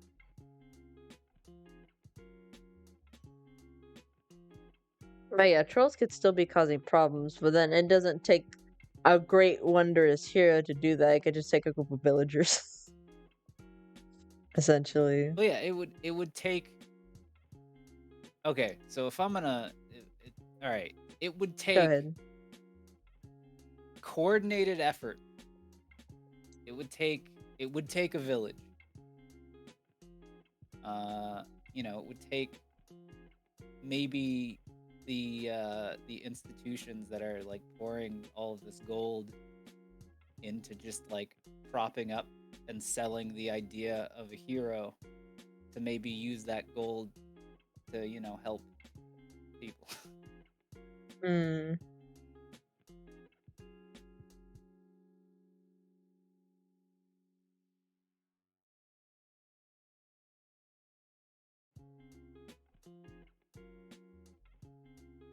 That So yeah, reminds me there. of the calls I get on my phone of like someone saying to donate to my local police force, which I unfortunately do not have time for, nor have the money for, so I immediately hang up. Oh, jeez. That's right. Donate to your local guard, I citizens mean, guard. yep, donate to your Citizens Guard. But honestly, I'm not gonna state my opinion on the police force stuff. I'm gonna just say there's a reason why they're called law enforcement. Mm, yeah, They enforce the law. They're not here to help us only if the law says that they can, kind of thing. yeah. That's my There, view there on it. is, there is, yeah, yeah. All right, yeah. I agree. Is all I'll say. Yep. I don't want to say more to get me canceled. So, Yeah. but anyway, essentially, kind of same thing of just like people banding together, giving money to those who are basically protecting the area, Mm, the heroes, if you will. yeah. Yeah. Yeah. It's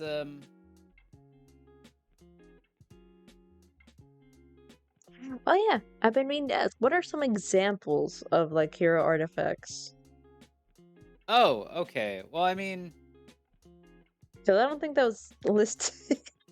no, yeah, yeah. I mean, to use, other media, it's just like it's things like Excalibur or, the One Mm, Ring or, it's like stuff like that. There's always an artifact in the hero's journey that both can aid and hurt, but it's mystical and magical and one of a kind.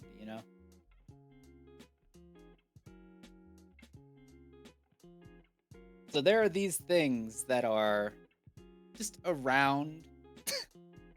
Okay, well, not just around, but they're in these very obscure places, and the mm, elders have this kind of old knowledge that tells them kind of where they are.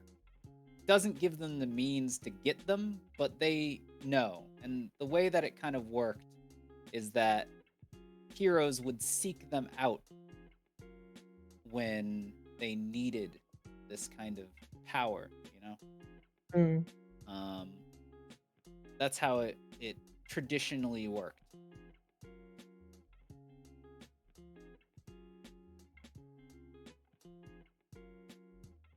You know, I actually have something of an idea to generate some more ideas.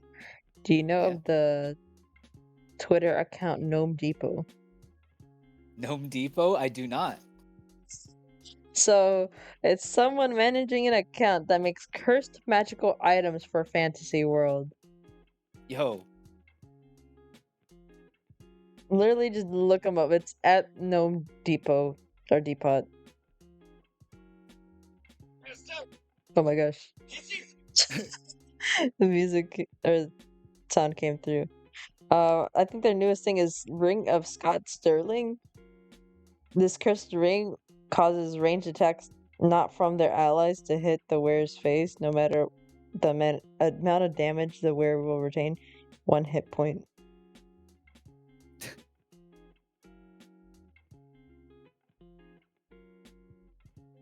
Empanada. Yeah, they have weird stuff there, and I feel like it would be great to like, get a little bit of inspired from this. Yeah, no, this is perfect actually. Yeah.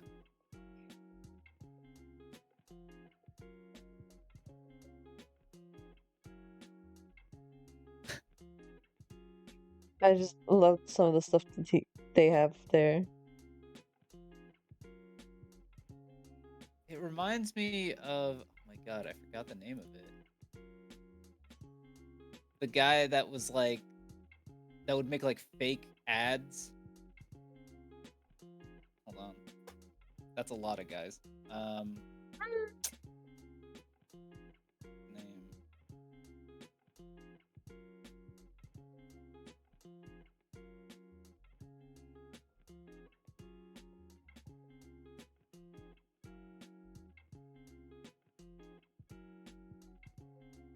Right, there we go.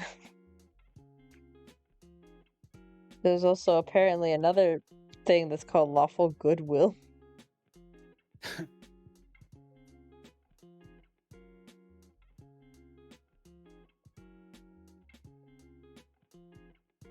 But yeah, just that is like a gold mine of just random stuff you could like find that could like be inspiration for just normal D&D stuff. Heck, maybe even RP of like an item one of our characters finds.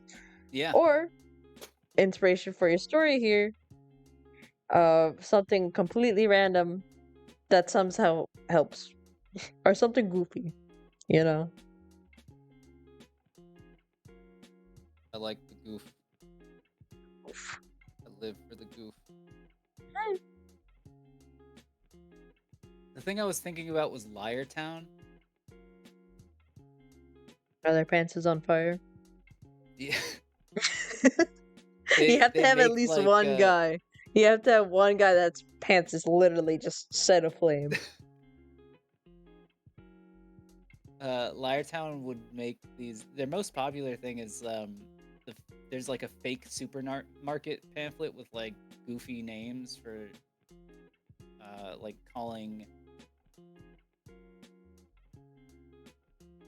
what is it, shrimp pull-ups, like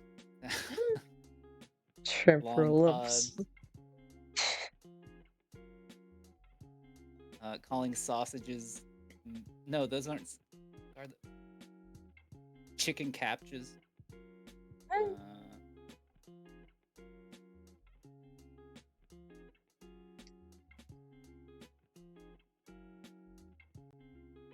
Yeah. Anyways, the one Gnome Depot reminded me of Liar Town. Hmm.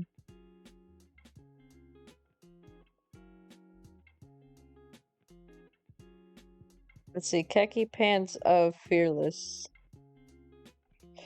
This magical item creates a great feeling of self-confidence because no one will ever know that you just shit your pants.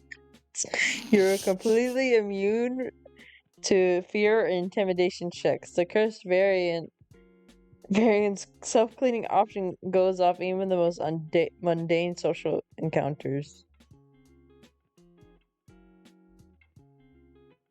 Khakis.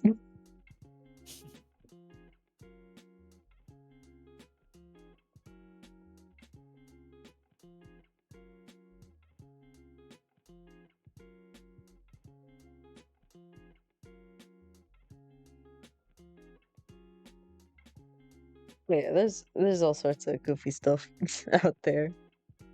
Especially like Pinterest. You can get like a lot of good ideas there too. But most of the time you won't know who made it. Oh yeah. Because not everyone includes where they get their art from.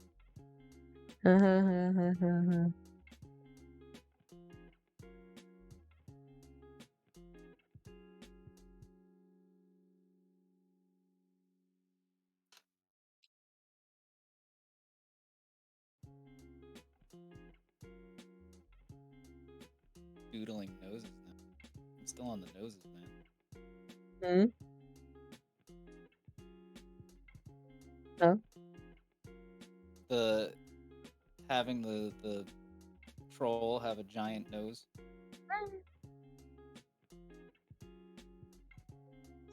If anything, I've been doodling on like a sticky note of Hayflower and Daydream. I'll send it to you after. It's on a sticky note, so I have to take a picture, and get the lighting. And they're very crude doodles. Hayflower is from memory. Daydream, I kind of had a little bit of a reference, but at the same time, like, she goofy looking. I think that's just She me is. drawing, She though. is. Yeah. I still haven't. I have some concepts over here for him. Where she like uses some magical makeup to like hook her nose up, so her nose like goes down and she goes. Hmm.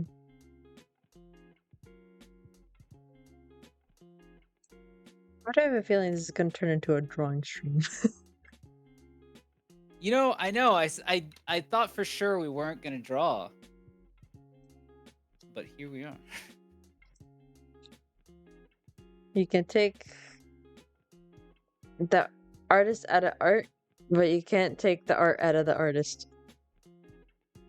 True.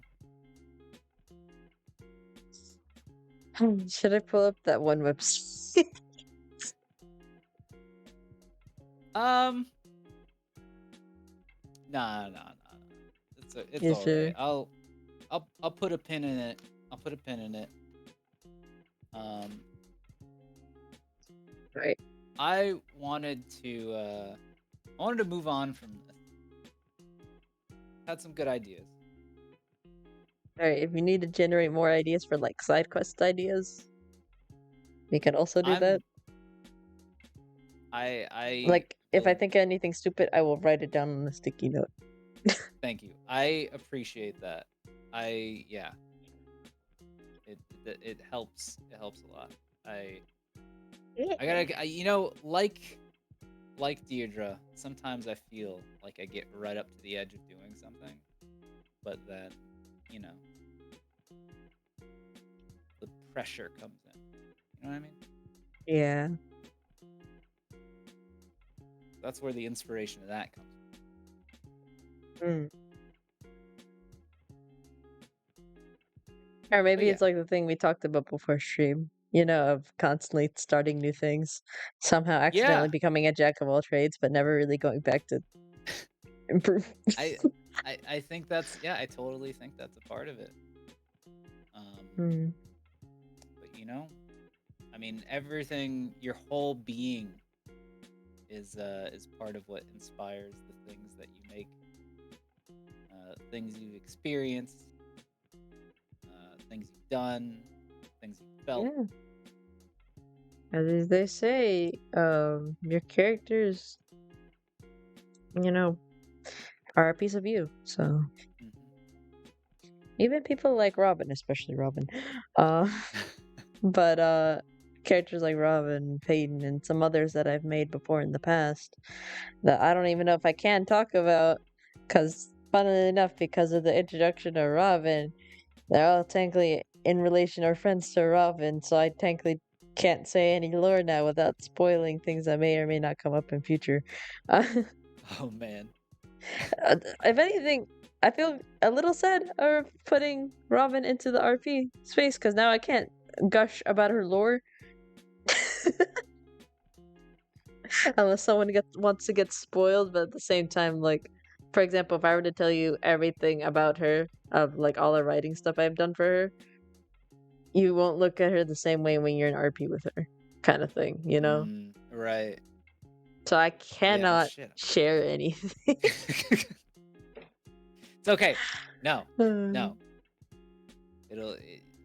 Just, you gotta, if it happens in RP, it happens in RP. If it doesn't, it doesn't.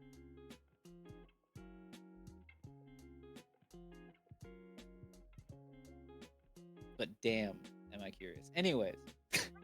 I mean, maybe you could find out if you talk to her more.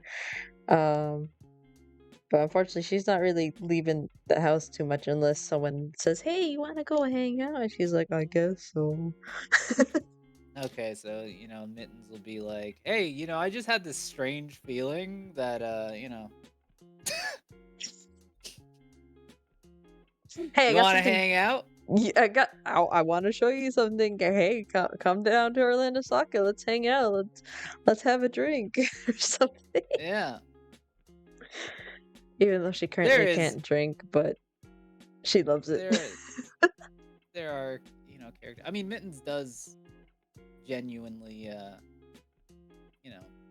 want to make friends.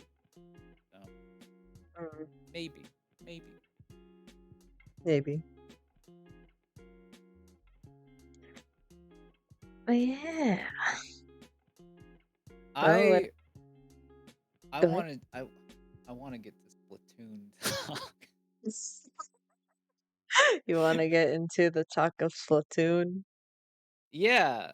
Yeah. So I was super curious about your inspirations because you told me a little bit about how how deep Splatoon goes, and I could tell that you were passionate about it. You told me. So I was curious as to your inspiration from Splatoon as a universe and how it influences your creative work. Hold on. I have a stupid idea. Oh, bring it on. Hold on. I have to download a picture for it.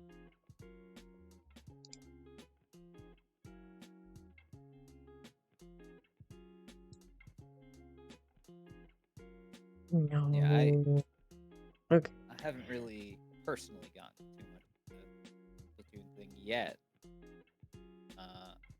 but I've always thought it was extremely cool. And that's coming from a cool cat. Oh, cool cat. Oh my gosh, this is gonna be such a stupid bit. I love this is my favorite kind of bit.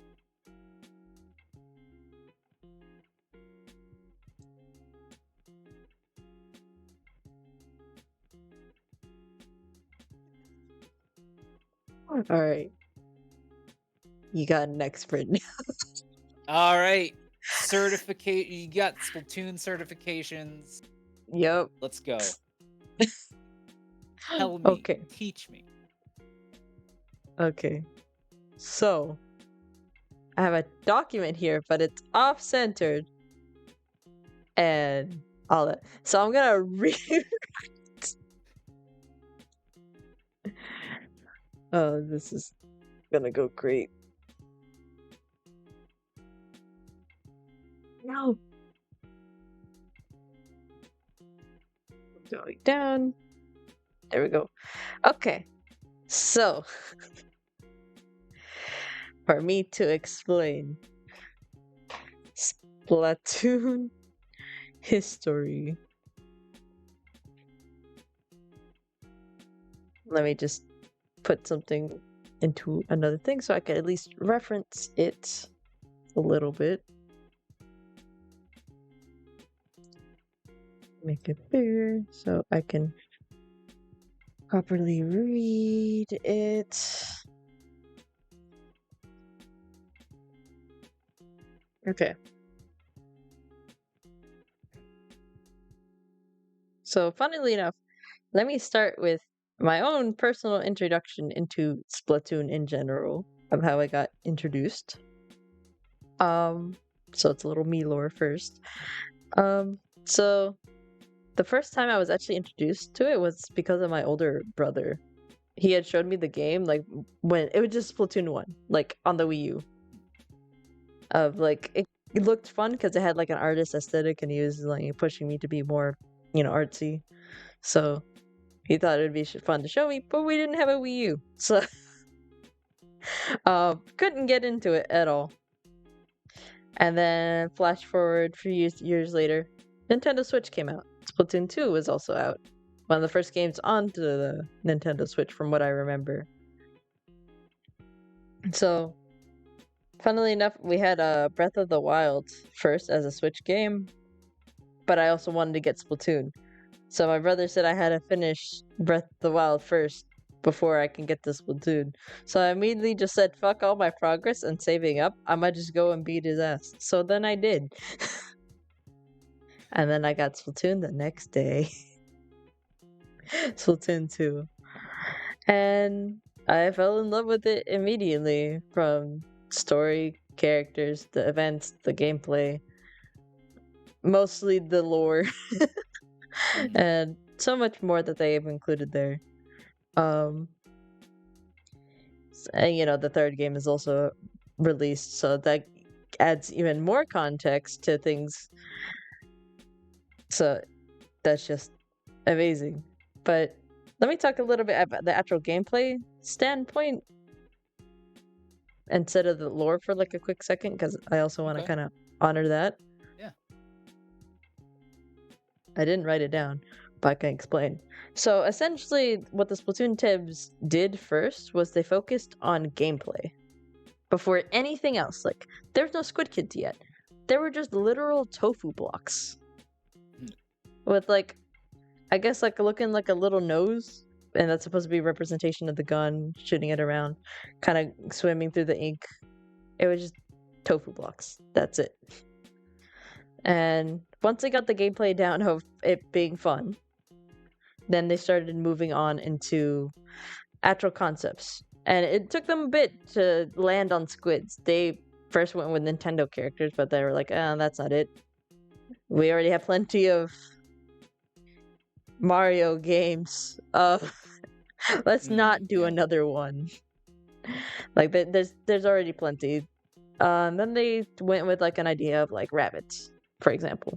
But then it didn't really make sense of why rabbits would, shoot each other with paintball guns and swim in ink. And then they last with the choice that everyone knows now, which is the Squid Kids. Kids that can turn into squids that swim in ink and shoot each other with paintball guns. So that's the final concept that they landed on, as well as like mulling over like notes and other such of what other stuff they can build into the world. Like, for example, the fashion of Splatoon. They all have their own like in-game brands, and all the music has their in-game music bands, and even a little bit of lore of like describing other things. There's been bands breaking up and joining other bands or making new ones, etc. New bands that have broken the scene, and with many different genres of music that I cannot describe, and I get made fun of to this day by my brother for calling it Squid Pop, even though he's the one that gave me that idea.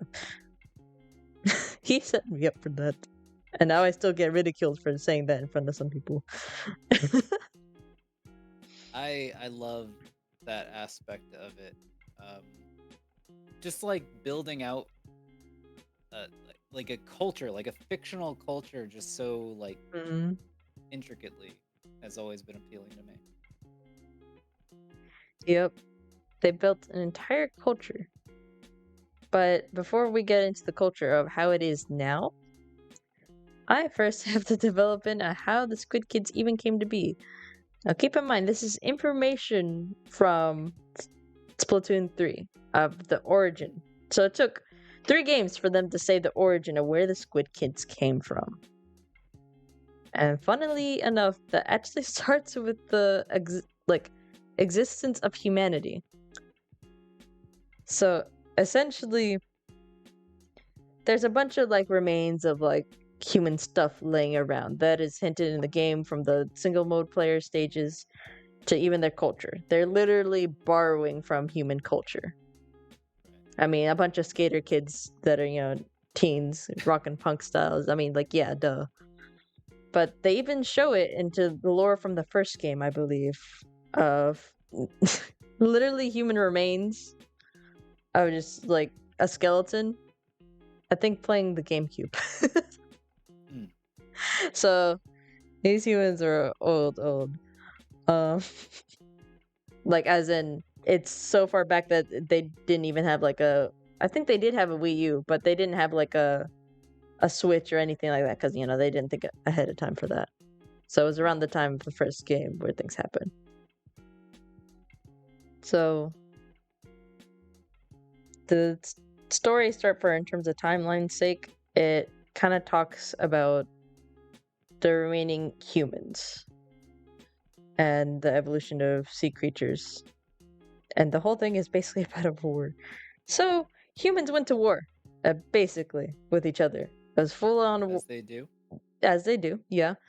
But it has been said, and I think theorized, and I believe, if I'm looking at my information correctly, it was funnily enough 12,000 years ago from the present when humans were at war with each other, fighting amongst themselves. And they kind of hit Antarctica with a nuclear bomb.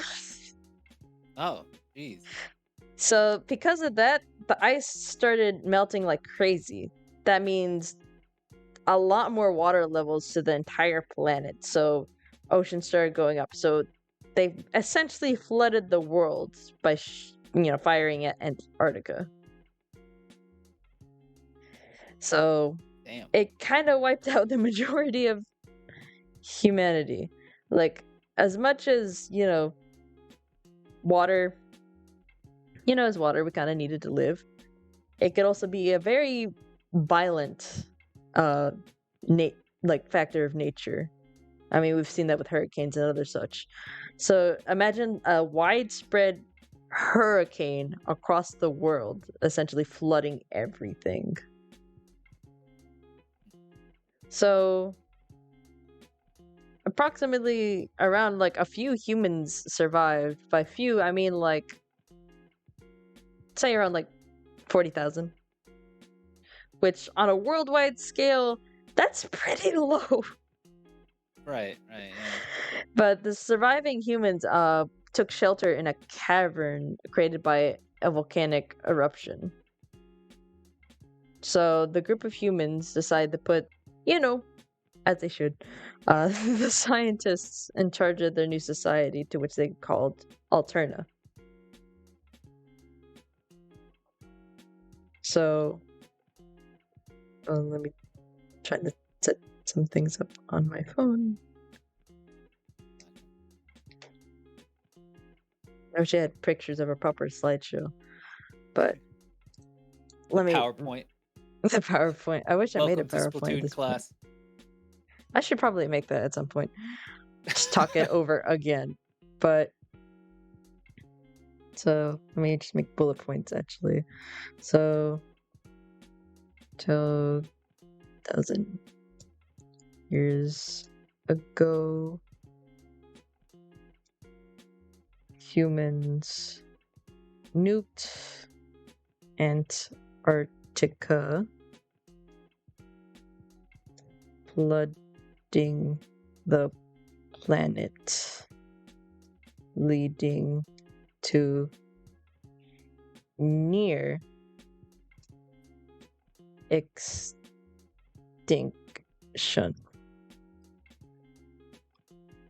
That's to put it in a very basic term. So around like 40,000 humans left. Or yeah, they're left. Surviving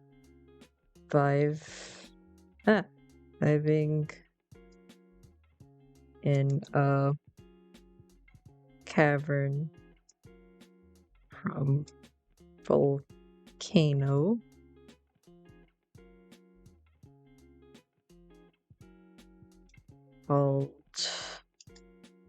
Alterna. So maybe I'm skipping ahead, teacher. All right. Did these humans, did they make the squids, or did they like evolve to be the squids? We're about to get into that. Okay. Wait. Damn impatient kid, shit. Just wait. If you paid attention, then maybe you're gonna learn the answer to your question. No, I'm Teacher, I joking. gotta go to the bathroom. No. Oh my gosh. So, funnily enough, that's the next point. So while in Alterna, of like scientists essentially trying to figure out a way how they can redo humanity's fuck up. One of the things that they were able to find out was making liquid crystals from the squid's bodily fluids. And through further research, they found that these crystals could read minds and display imagery of the viewer's most inner thoughts. So, how do I put this in simple terms? Humans found, I guess, liquid.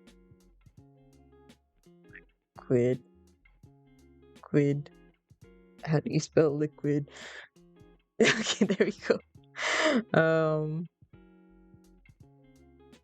Crystals from squids. The crystals makes imagery from human thought. So the humans essentially started mass producing these, because this is one of the few things that they could do, and line them up all on the walls and roofs of their society, because they kind of rebuilt their own place. They have a whole dome area. And because of the humans' collective desires, because they're kind of stuck underground, the crystals took the imagery of sky. So it basically looked like a mini Earth, like they're as if they were on the surface, but they're not. So combined desire led to imagery to the sky/surface.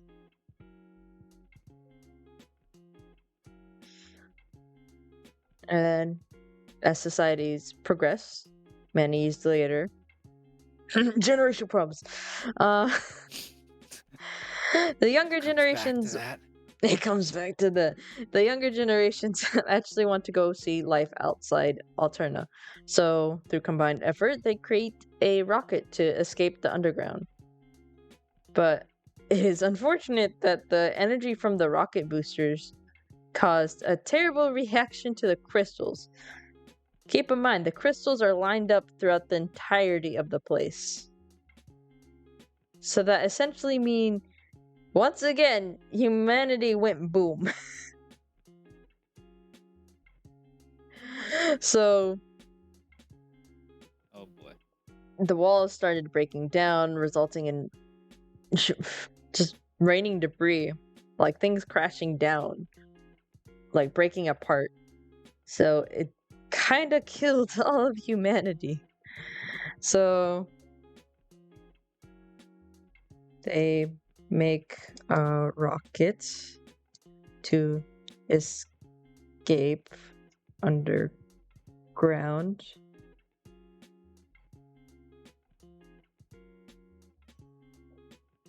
Boosters plus crystals go boom.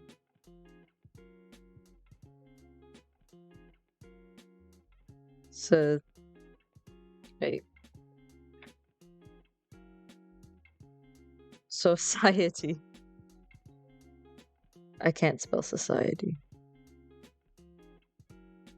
Just give it to me. All right, society.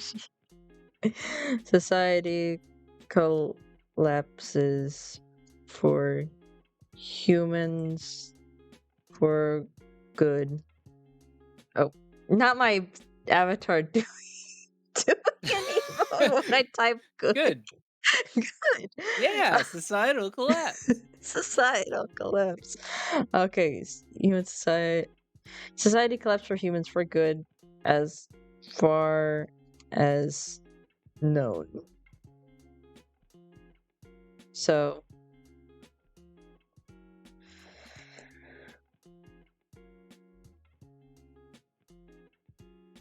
yeah, that's what happened. So Damn. Humans can't catch a break. they can't catch a break. But hola, Isaac. Estoy hablando de un juego se llama Splatoon. I'm talking about Splatoon. ¿Cómo estás? But continuing on. So the crystals go into the water. They've all fallen. Well, not all, but most of them fell into the water because they, lined up their entire society with these crystals and fell right back into the water. Oh my gosh, un gato. Ese es mi amigo, Mittens. Say Yo. hi, Mittens. Yep. Oh wait, my hat is blocking. My hat is blocking. There we go. Alright. Alright. So, yeah. So, crystals fell back into the water. Basically back where, the squids, other sea creatures. And keep in mind, those crystals are still reflecting humanity's desires. Because they've reflected them for so long. So it's kind of like forever stained. So it retains the memories of the hopes, desires, dreams of humanity.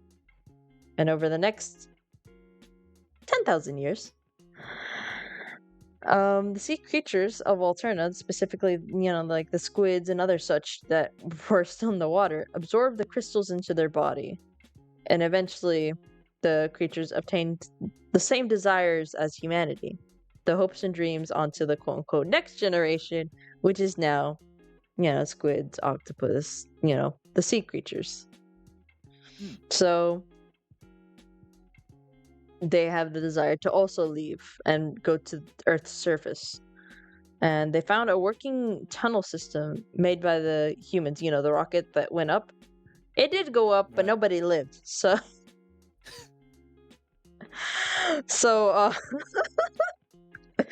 it created a tunnel. So through that, they were able to escape and reach the surface. And then began the era of the mollusk era. So to recap, crystals fell in water, sea creatures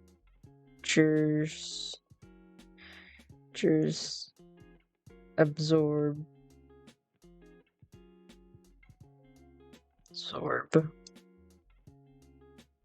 humanity's hopes and dreams.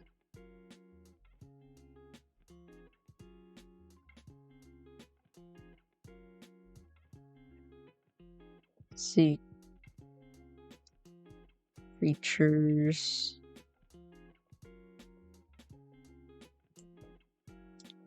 escape with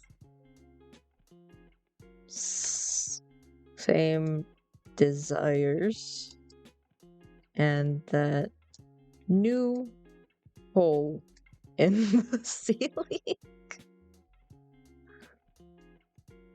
Alright.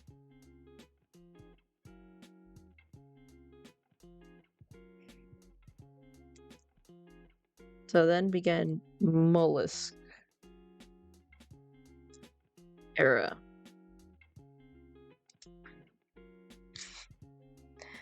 Alright. So, the first to essentially evolve properly were the squids and octopuses. It especially makes more sense with octopuses because in real life they are actually pretty smart creatures. They can figure out things relatively fast. I guess the squids are too. I haven't looked too much into that, but I just know octopuses are. But they were the first two to reach the surface, as well as the first two species to properly evolve. They adapted rapidly as their environmental conditions were terrible, but, you know, the last bit of humanity's desires kept them going through it. So imagine this. Because even though it's been like several thousand years, the world is still kind of terrible because it's still in the result of everything still being flooded. Like, weather up in the surface is still just terrible. There's still an abundant amount of water everywhere. But because, you know, things have calmed down over several thousands of years, there's a bit more land, you know, but that doesn't stop, you know, again, hurricanes and other stuff going on. Right. So they still had to find ways to survive properly on the surface. So then squids, also known as the Inklings, and the octopuses, known as the Octarians, which they can also be known as Octolings now because of at least the playable Octolings that you can play, Octarians. So when I mean Inklings, that's the player Inklings that every person plays and starts off with. Octarians, general octopus civilization of people, because they come in all different shapes and sizes. There's many designs of them. And then the Octolings, which are very similar to the Inklings, also player characters. So their societies grew and they began to explore the globe, with each region obtaining their, you know, own cultures, essentially. As one does, same as humanity, with living in different parts, they obtained their own cultures from nearby area, you know, environmental things. Same with the Inklings and Octarians. But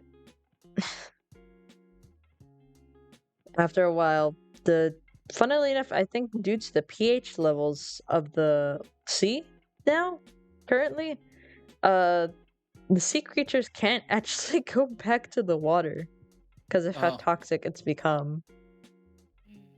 So they can't really return. That's often why the reason, like the Inklings and Octolings, like whenever they hit water, they immediately just explode. Right. Like that happens in the game all the time. Plus with the sea kind of, well, I guess moreover in specific seas of the Salmonids taking over. But we'll get to that in a sec. But yeah. Inklings.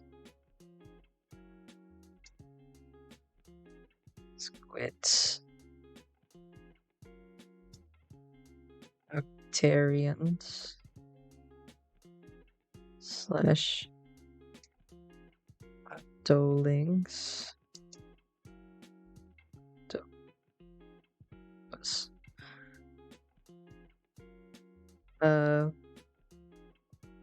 I guess apex species, because they are essentially at the top.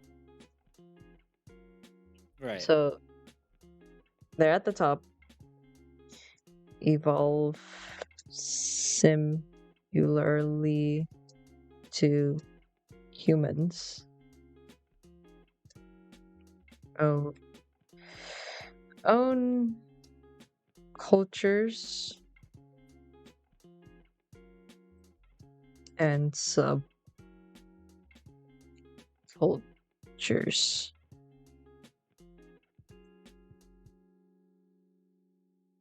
But we're still not at modern day. Not yet. Because the sea creatures that ruled the surface, yeah, they're no longer able to go back to the sea. So that means they were only reliant on the land up top. But planet do planet things of going through the natural cycles of like natural disasters, like I mentioned before, of the hurricanes, I don't know, earthquakes and other such. Those are still issues. And especially the floodings. The floodings were the most problematic. That means less land. This eventually led to the Inklings and Octarians to fight over the remaining land. This is also like a great historical event because before they were actually shown on being friends, sharing the land as they do. But because of limiting like area that they can control, they ended up going to war, otherwise known as the Great Turf War. So, sum that up. Natural. Damn. They learned too much from humans. They essentially started over the process of what humans had did.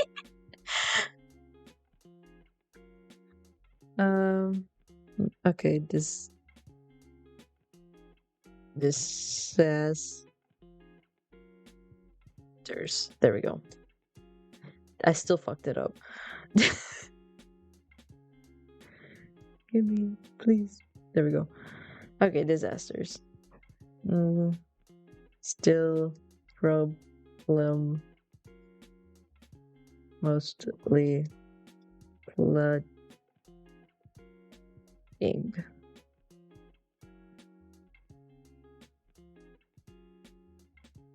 Inklings and Octarian fights over remaining land.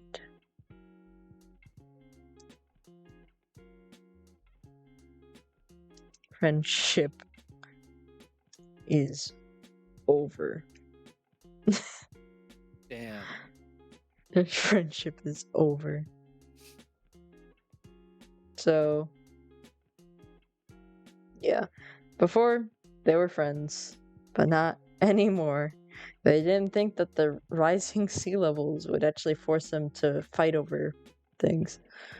The first few battles of the Great Turf War actually ended up in the Octarians winning a lot.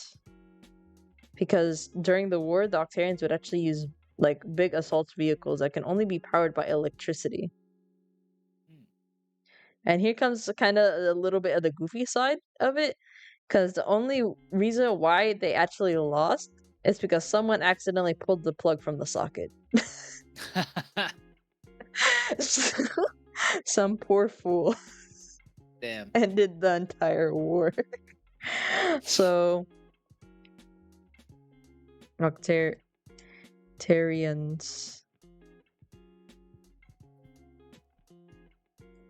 almost won until someone pulled a socket out of one of their machines. So because of that, victory was in the Inklings' hands. So with Inklings winning the war, they drove the Octarians to the wasteland parts of the surface that are now called, so far as known, Octo Valley and Octo Canyon, which are the first two, I guess, story mode places that people like fight in the story modes. So Octarians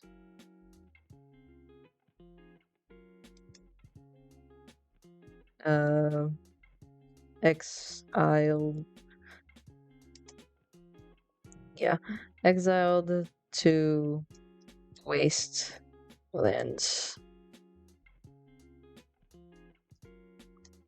after they lost. Inklings had won. So that's essentially where they started with the first game.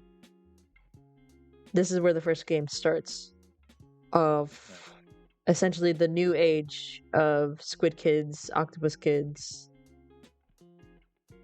and all that. And I think that's the last of what I've pre-written. So now it's time to go off memory alone. So that's the basic things of the history behind Squid Kids. So now it goes to modern day, where Inklings have won. They got the area that they wanted. And essentially, generations go on. And generational issues. But the age-old conflict. The age-old conflict. But that's the end of the mollusk area. So, to go off, the Squid Kids now, after years of winning, or years of, after a won, they now made a game and sport of essentially what is a part of their big history, known as Turf Wars, which is the main gameplay of the game. Right. All three of them. Much more interesting than cup stacking. Much more interested in the cup stacking. They are literally practicing war for fun. Essentially. Not to say people don't do that in real life. I mean, for example, people actually, use paintball guns. But this is like a central part of their history. And this is like a little bit more significant because that's like the only history thing that they kind of have going for them. And then they make a sport out of it. And people kind of are under the assumption that, imagine it like big sports games, like people having sponsors and all that jazz. I guess on a most like lower tone scale because, you get money after you win some games, for example. So you can get more gear, more things, etc.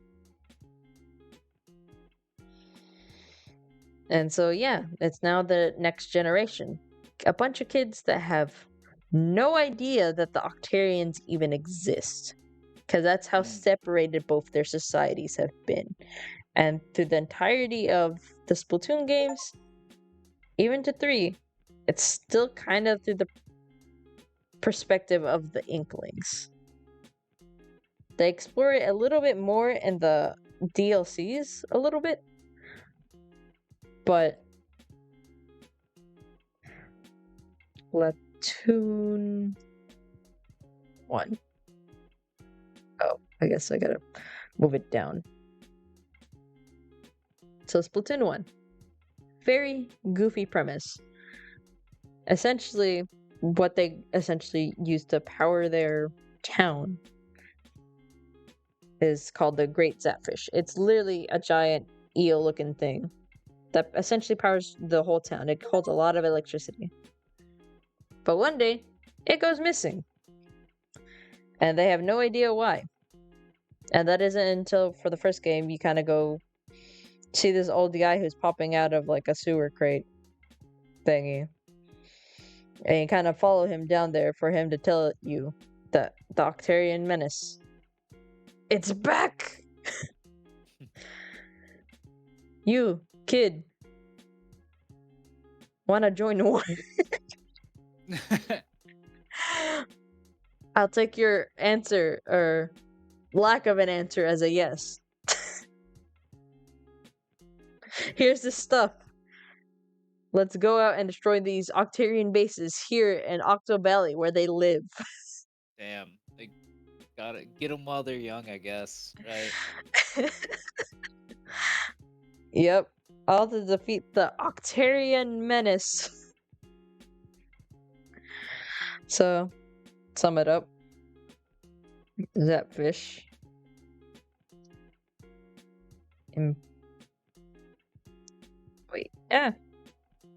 Important source of electricity is gone. Probably stolen.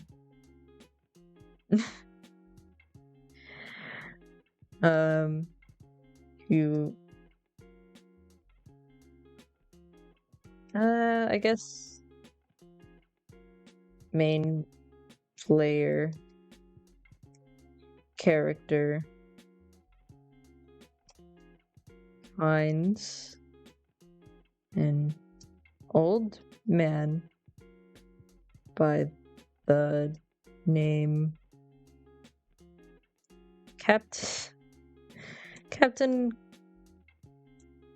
How did I spell Captain wrong? There we go. Cuddlefish.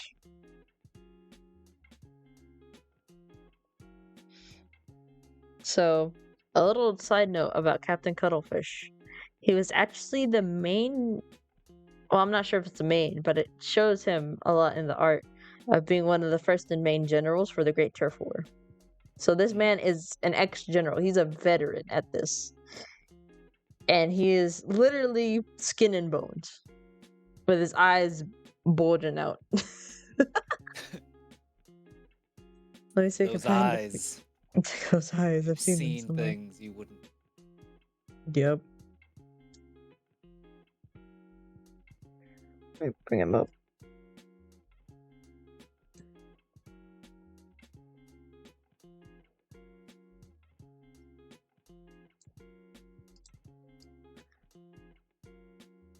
There we go.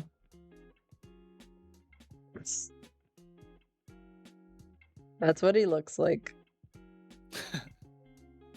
So, skin and bones, eyes bulging out. He has a beard. That is an actual weapon in the game called the Bamboozler. Fun fact about that weapon.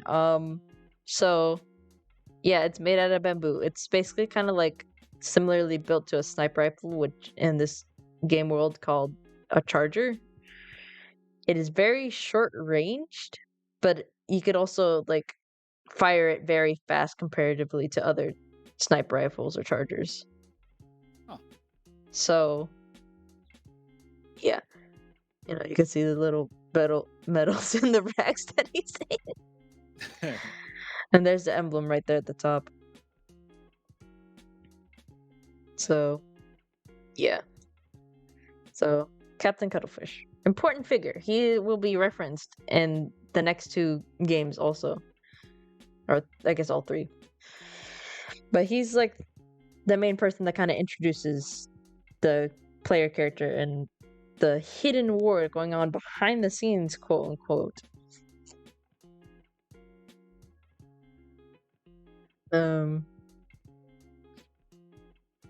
Enlists main. I guess let me just put player into kinda war. Because it isn't really portrayed as like it's too much of a war because it's still like a game for kids, you know? So like it's kind of war, kind of like you're helping out society by taking care of these guys. Meanwhile, the other guys is fighting it with all they got. And you're just kind of like, I'm just here.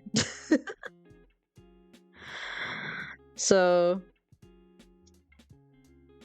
fighting against the Octarian Menace. I don't know if I spelled that right. I did not. There we go. So fighting against the Octarian metas, essentially. And through the lore hints that you get from collecting things, you actually get to see a lot of things from the Octarian side. Essentially of them going through like a power crisis of such. Like there's a whole politicians and other such, them trying to figure out what they are gonna do. as well as other things of their society. It's like if things don't look bad, cover it with stickers. And throughout the entirety of the levels of like the design for the like single player stuff, everything is covered in stickers. It's very stylistic and nice, but it's portrayed as a thing to make things a little bit better for morale for the Octarians and such. Oh. And there's all kinds of these things of like stuff that is like used for like utilities for the Octarians, while the Inklings just kind of get like cool magazines or the newest manga that just came out, you know, stuff like that. Heck, there's even like a sheet of like the biology of an Inkling. And for the player, you know, the player is like, wow, that's actually, you know, cool that they thought about this. It isn't really portrayed as such of like an Octarian like researching about the enemy. It's not portrayed in that way, but it is. It's shown to the, you know, character, because I didn't think about that before until like I saw someone basically put it in a different perspective, and now I see it now.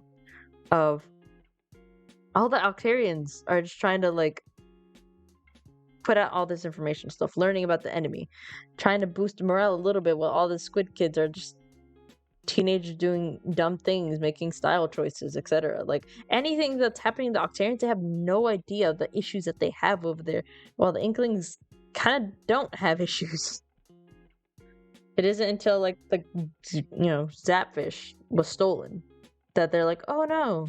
Anyway. So there's that.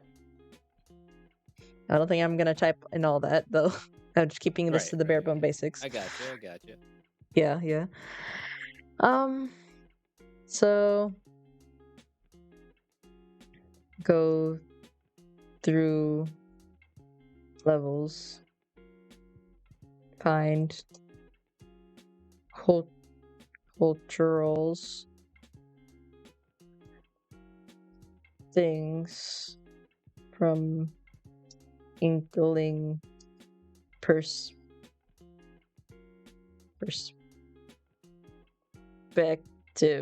There we go.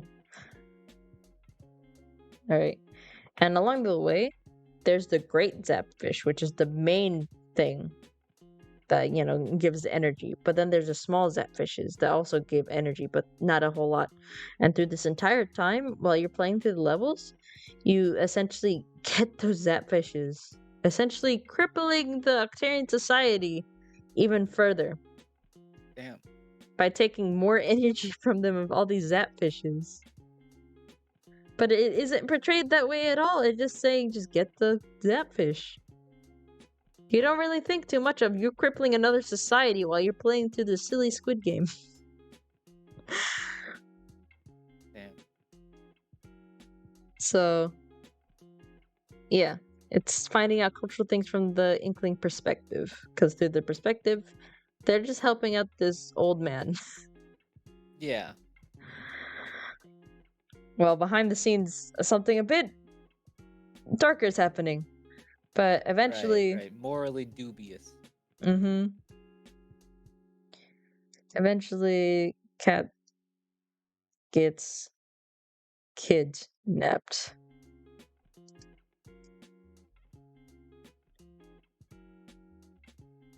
And so... Introduction to Agents 1 and 2. So yeah, 2 new characters get introduced, because eventually the captain does get kidnapped through a mysterious person that we don't know yet until literally the end. And introduces Agents 1 and 2, which seem very similar to 2 other pre-existing characters, but they kind of are just, they're kind of helping you, the player character, which is also known as Agent 3. So you kind of already got the hints, like, oh, where's Agent 1 and 2? I don't know, but you're Agent 3. So yeah, they come and deliver their funny quips through the next few levels, and they're trying to figure out where Cap went. So now it's actually something kind of important now, of actually getting through these levels instead of just crippling a society unknowingly. So, and other such. So, eventually, more eventually, because this is over the course of a game, and this is very simplified. Which is the final level. Also, they find the captain. Also, by the way, as a side note, they've also been using the ancient Octarian weapons, same used as the wars, and there's multiple of them. And he also destroyed them in the process, so it's like further crippling them. Even though it's just the Octarians just defending their homes at this point. But yeah, anyway. They find the captain at the final level, the end of the game. And he's been captured by a character named... Let me see if I can look him up.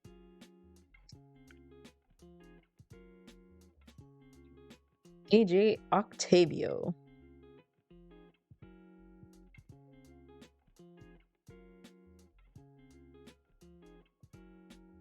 Oh, that's helpful.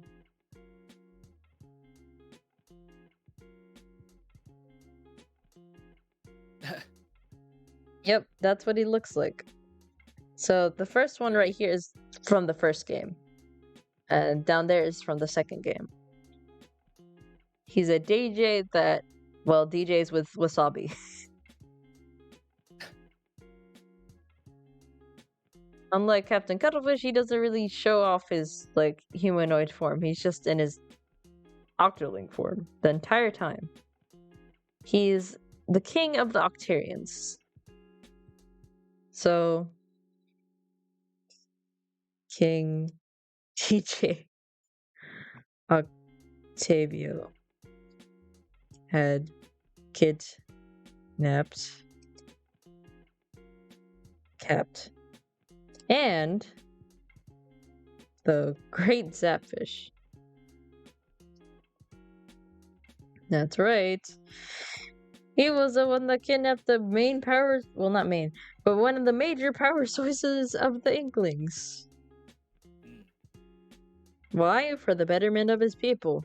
And also to power up the giant machine that he's currently in to beat your ass. So kind of using the Great Zapfish as a last-ditch effort to beat the main character.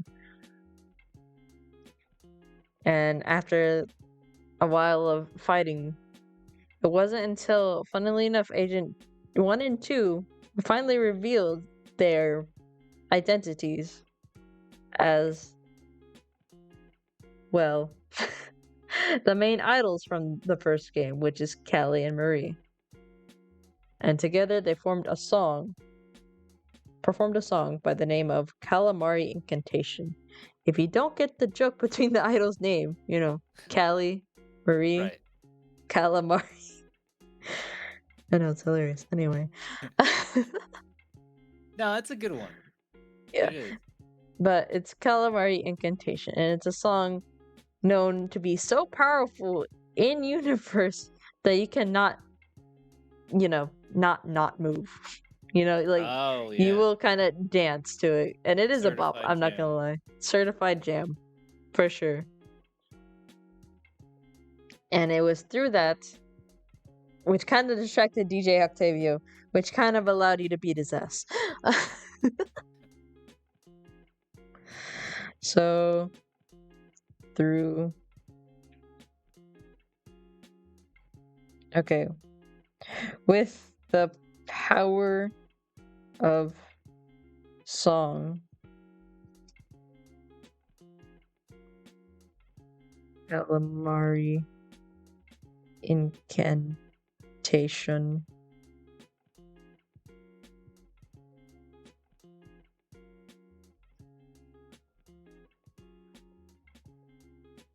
player character beats Octavio,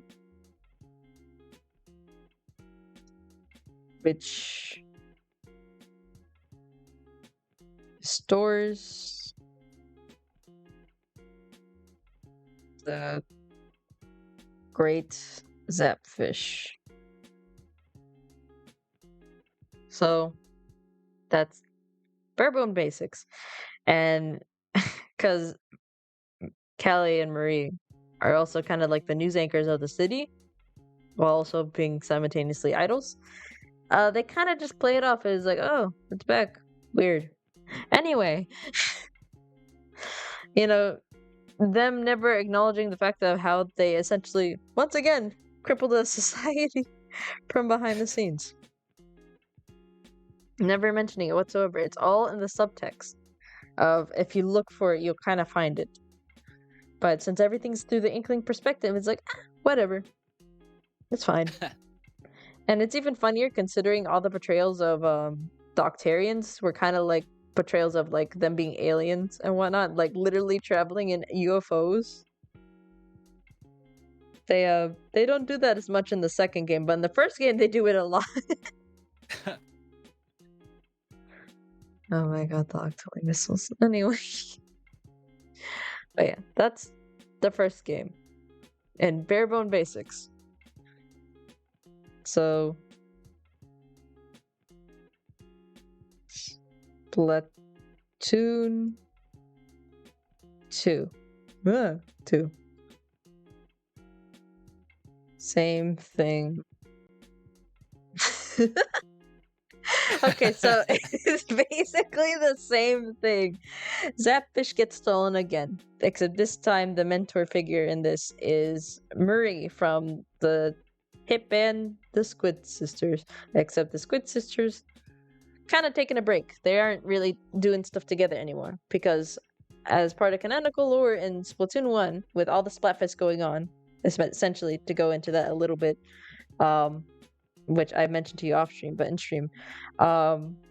So they kind of, what they do to continue the fun and events, they basically get sent messages from this fax machine, which tells them or asks them a question of, which is your favorite, cats or dogs? And then, players pick teams, and then they fight each other over it.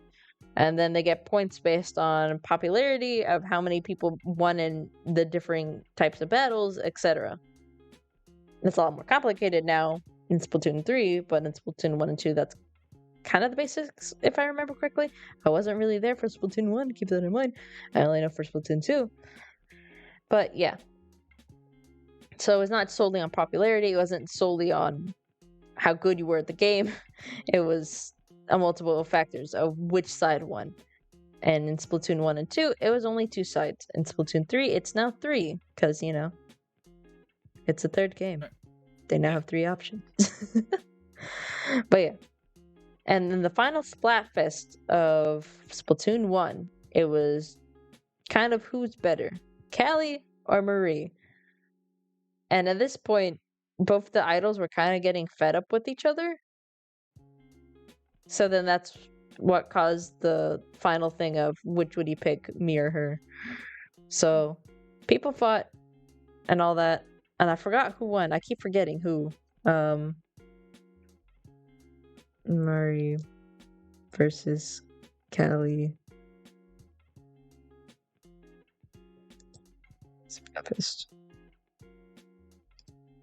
And this is a global event too. There is differences between what events are held for North America, Europe, and Japan.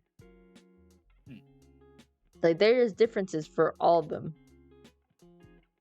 Let's see. And the one who won, it says right here from my sources, very close call, Marie won out of the both. So the popularity both was 46 to 54, little close, but most importantly are the wins, which was, funnily enough, 49 to 51. So they were actually cutting it close. Yeah. So it's essentially how they calculate the score is the votes plus the wins times 6. So in terms of score, Callie got 340, while Marie got 360. So there was a 20-point difference between the two of them. So yeah, And this was a Splatfest that was held over 48 hours back in 2016. And this was one of the few events that were global. Some other events aren't. So with that, it kind of changed everything, funnily enough. It kind of shapes the next game. That's kind of a trend that's happening. And they also have specific dialogue with, who says what, etc. Yeah. But yeah. So with that, came into the second game.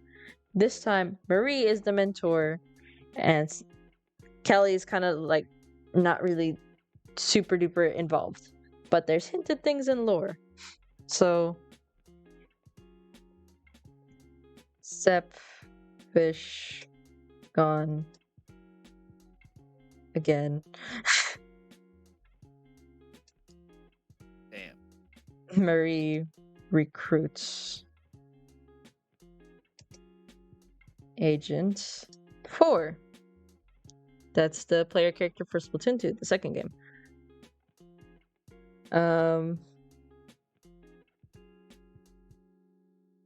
So basically, player character does the same thing as the first game, takes his Zapfishes, crippling Octolink Society. Once again, this time instead of Octo Valley, it's in Octo Canyon. And search of the Great Zapfish.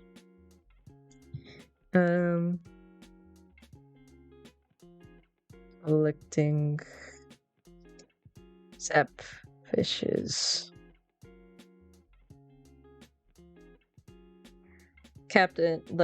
Original Captain Cuttlefish is off on vacation somewhere, so is Agent 3, so it's only them two for now. But then later is found out not only in lore of how much stressed Callie is with her new rise in popularity, for whatever reason. And so later, Mary gets a message from Callie of saying, leave, you shouldn't be here. And Mary was like, I don't think so. That doesn't sound like you. And Kelly, being the girl failure that she is like, what? No, it's totally me. Leave. And she's fucking it up. So it's still kind of her, but it's also kind of showing that she's not entirely 100% her. Right. So, new objective. Just like before with Captain Cuttlefish, it's now save Callie. So basically she's being like manipulated and kind of a little brainwashed from some glasses that she put on that were designed by, can you guess who it is, class? If the story is kind of the same from before. The what the fuck is his name? The guy with the fucking wasabi man? His name is on the screen, man.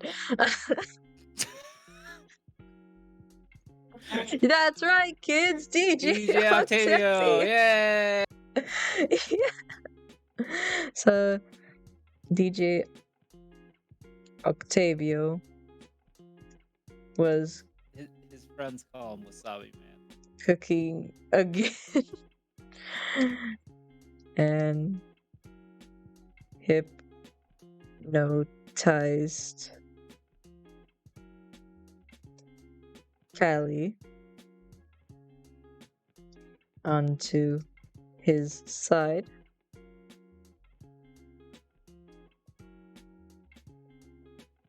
And Zapfish was also there. But nobody cares about the Zapfish. Always. It's the person. Always there. Zapfish is always present. Yep, and once again, he tries to use it again to whip the main character's ass. To which the main character proves him wrong a second time. Although the second fight isn't as fantastical as the first time, because in the first time around, you kind of went up the slopes to catch up to him. For this, it's like an arena type thing. So instead of chasing him, he's fighting you head on. And with Callie being hypnotized, she's also kind of fighting, but you know, idols be idols. Smile. You could tell where I get kind of inspiration from this moment as well. Since Callie is hypnotized, assisting DJ Octavio, kind of producing their own song called Bomb Rush Blush, which is a reference of the first Splatoon game because of what they did for promotional of like, hey, join my team of the final Splatfest. Both Callie and Marie produced their own solos for the first time, which is the first time we've ever seen that in Splatoon history, and we'll never see it probably again. Well, I mean, there's kind of the other thing for Splatoon thing, but we'll get into that.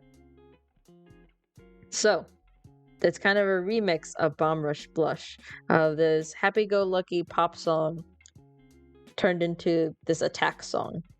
That's also very pop-like. And then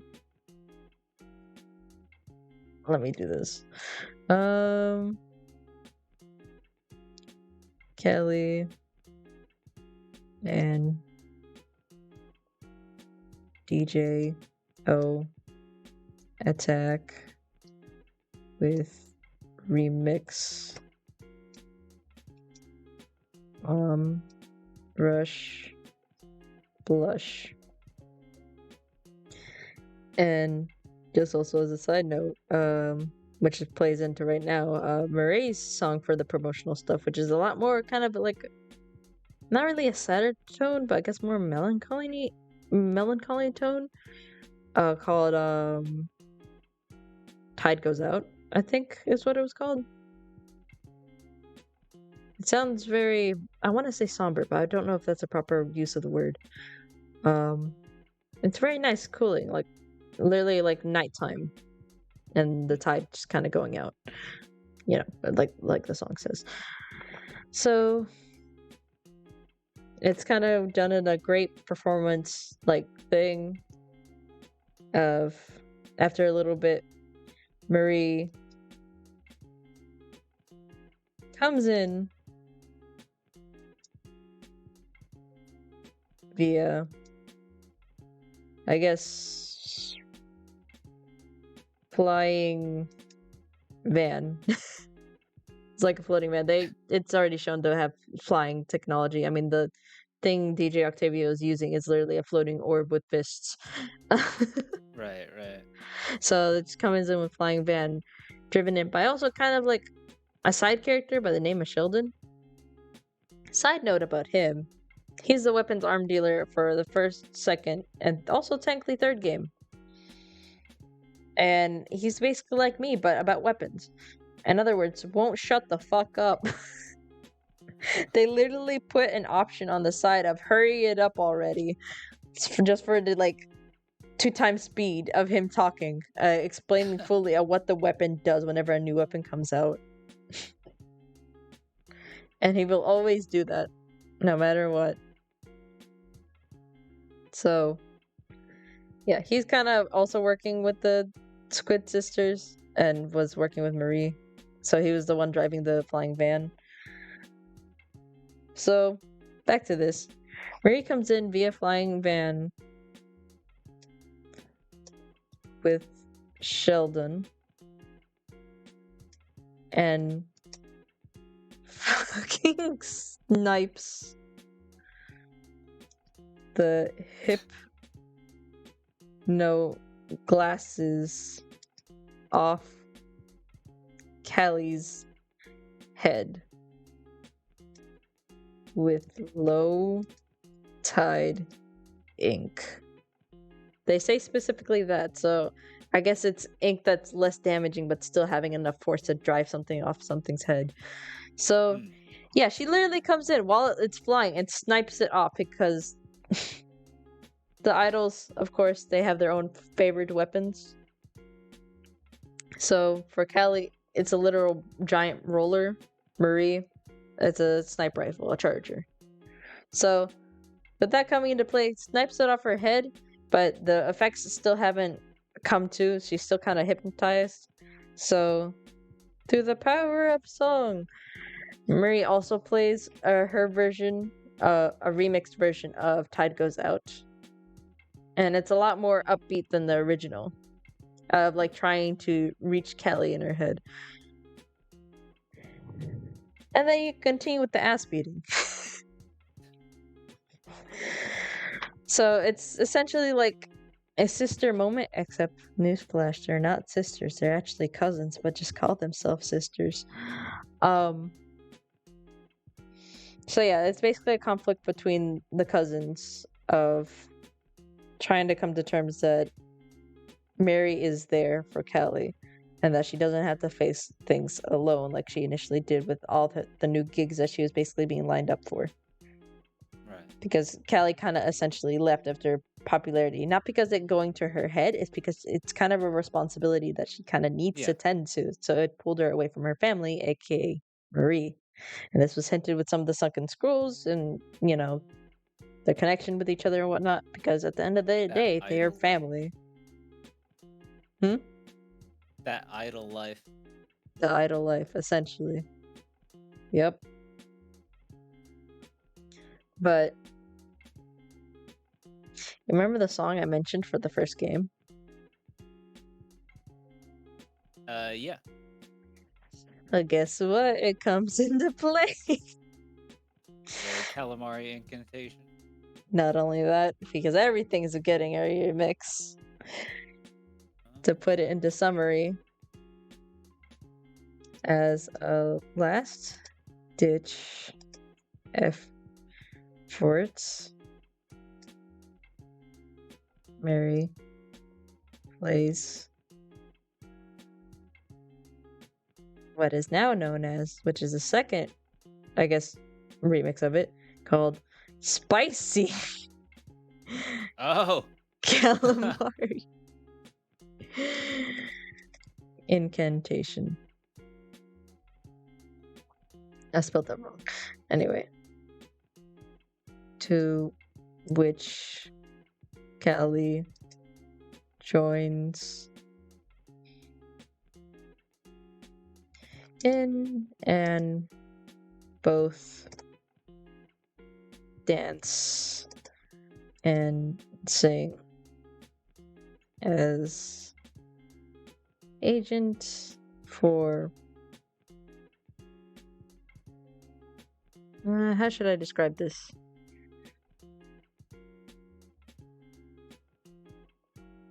Nails DJ Octavio's coffin. In other words, he gets beaten up and gets kicked off from the face of the earth. Yeah, that's the end of it. That's the end of Splatoon 2. I have an aside question. Go ahead. Have you ever played Jet Set Radio? No, but I plan on it. And I listen to its music a lot. Yeah! Yo, Jet Set Radio is one of my faves. And I also listen to music a lot. Funnily enough, I found a VRC world that's... I'm not sure if it's based off the levels. But I'm assuming it's based off the gameplay because you could literally slide on rails and all that. Nice. I'll have to show you. The stories kind of remind me of it a little bit. When you play it, you'll see. Right. And also the style. Right. Continuing to my rant. So yeah. Happy ending. Yay. Oh yeah, and the Zapfish is back. It just goes back to the city. Yep. And it's played off. Oh, anyway. But something I forgot to mention about Splatoon 2 is the idols, which are my favorite idols. I finally made up my mind. I couldn't make up my mind throughout the entirety of like a few years of like which ones were my favorite. I've decided it's Off the Hook. Which bring in the characters of Pearl and Marina. Let me see if I can bring up pictures for actually. First, let me show like Mary and Kelly.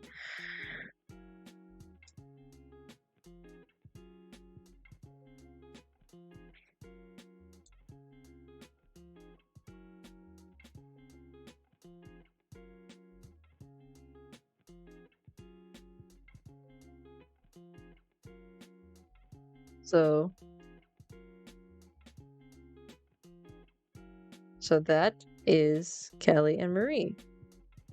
The pink one is Kelly and the green one is Marie. In other words, Agent 1 and 2. So yeah, that's them. Now let me bring up Off the Hook.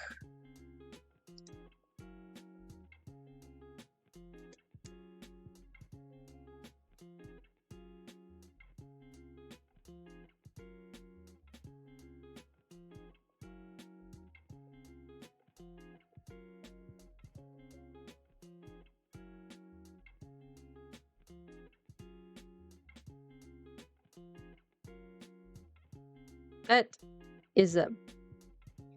The pink one is Pearl, and the teal one is Marina. So they're the new news anchors and now in charge of the Splatfest for Splatoon 2. Can you tell which one's my favorite?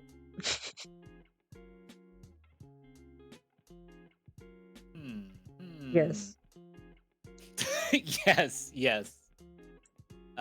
Let's see.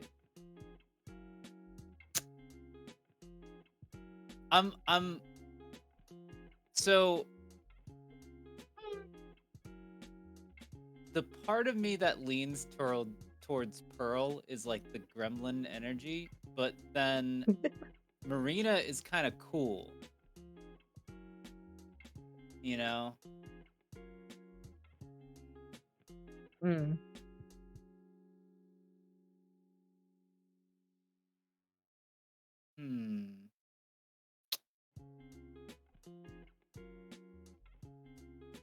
Is it Pearl? It is. Okay. Because, funnily enough, I think about it in theory, like, my style and kind of like how I am is kind of similar like Marina, and understandably, she also really likes Pearl a lot. And let me tell you, the subtext behind these girls, is very loud in the third game's DLC. Like, they're very much obviously together. It is very loud and in your face. You would be probably laughing if they weren't and you knew about that subtext that is yelling at you that they are together. Like, it's so fucking weird. Hold on, I need to remove some stuff.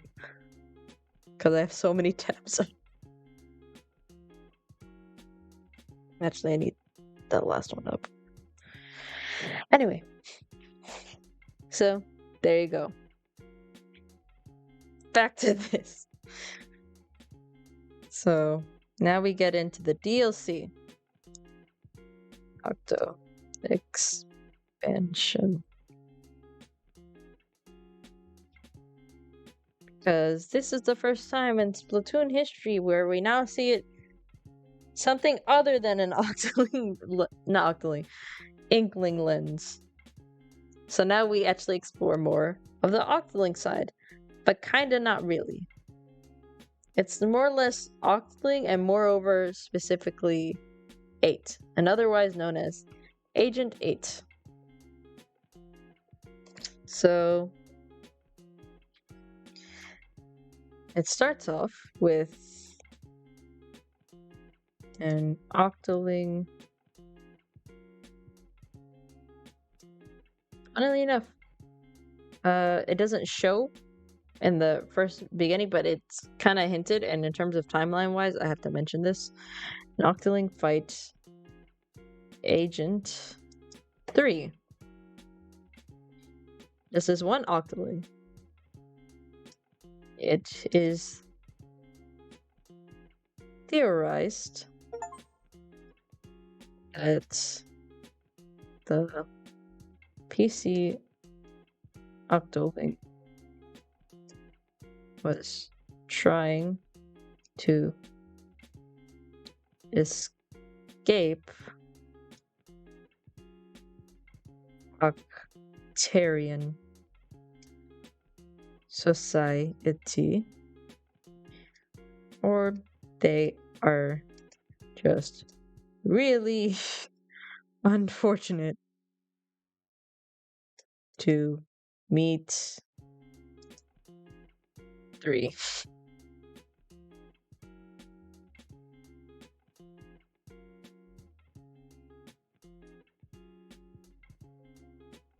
What am I doing wrong? Yeah.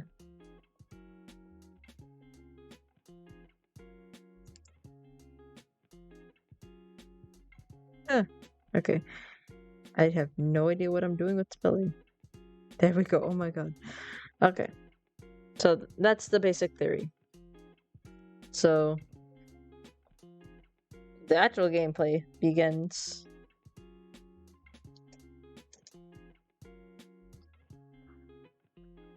with the Octoling on the floor, waking up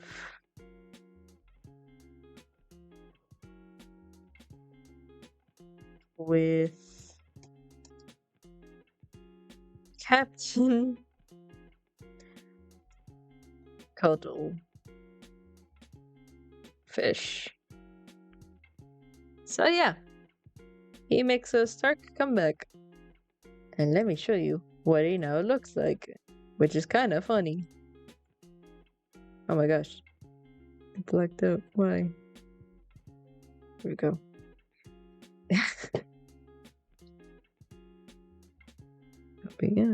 Oh no, I just need to. There we go. He looks like this.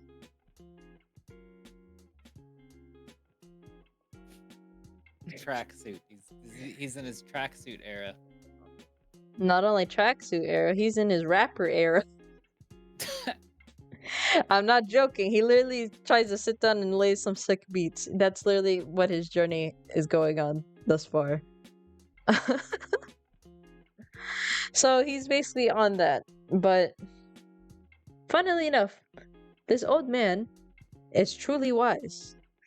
Because instead of picking a fight with this Octoling, he recognizes the fact that they're both kind of lost and have no idea where they are at.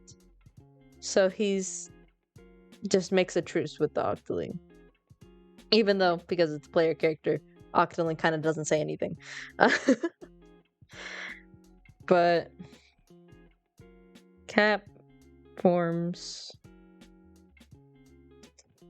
a truce with the Octo in order to find out what is going on.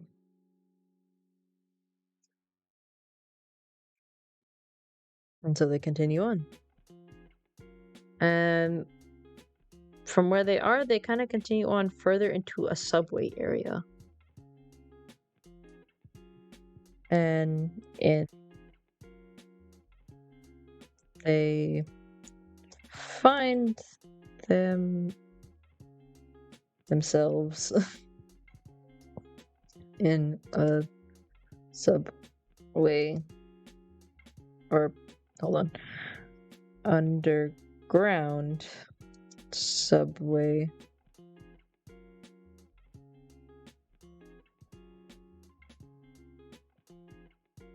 with a telephone ready to help.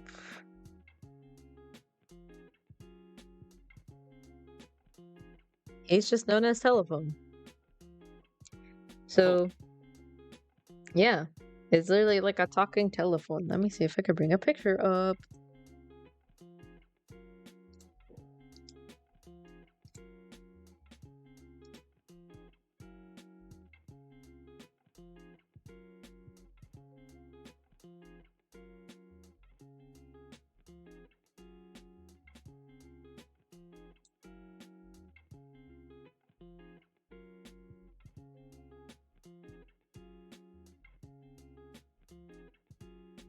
It's him, this guy.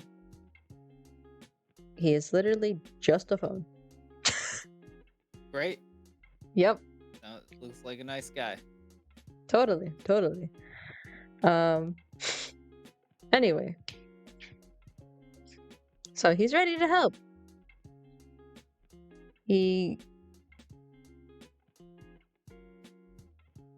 Oh yeah, I forgot to mention. Yeah, let me space them out. Octo is now Honorary Agent 8. And from now on, this Octo will now be referred to 8, because haha, octopuses have 8 limbs. This game was released in 2018. You're the Octoling. Yeah, there's a lot of 8 references in this. But yeah, the telephone gives 8, and the captain and 8 are kind of, in this together at this point, but gives 8 devices to help, how should I say, navigate the subway. And if 8 completes all, not all trials, but moreover obtain, I don't remember how many was it.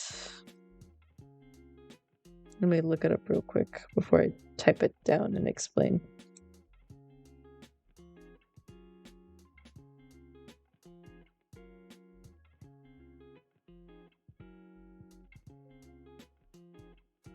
Four things. Okay. Literally 4 things. That is literally what they are canonically called. Behind the 4 thing. Yeah, obtain the 4 things. Obtain 4 things. Okay. Telephone gives 8 devices to help navigate the subway, and if 8 obtains 4 things, the phone will help them get to the promised land, aka way out.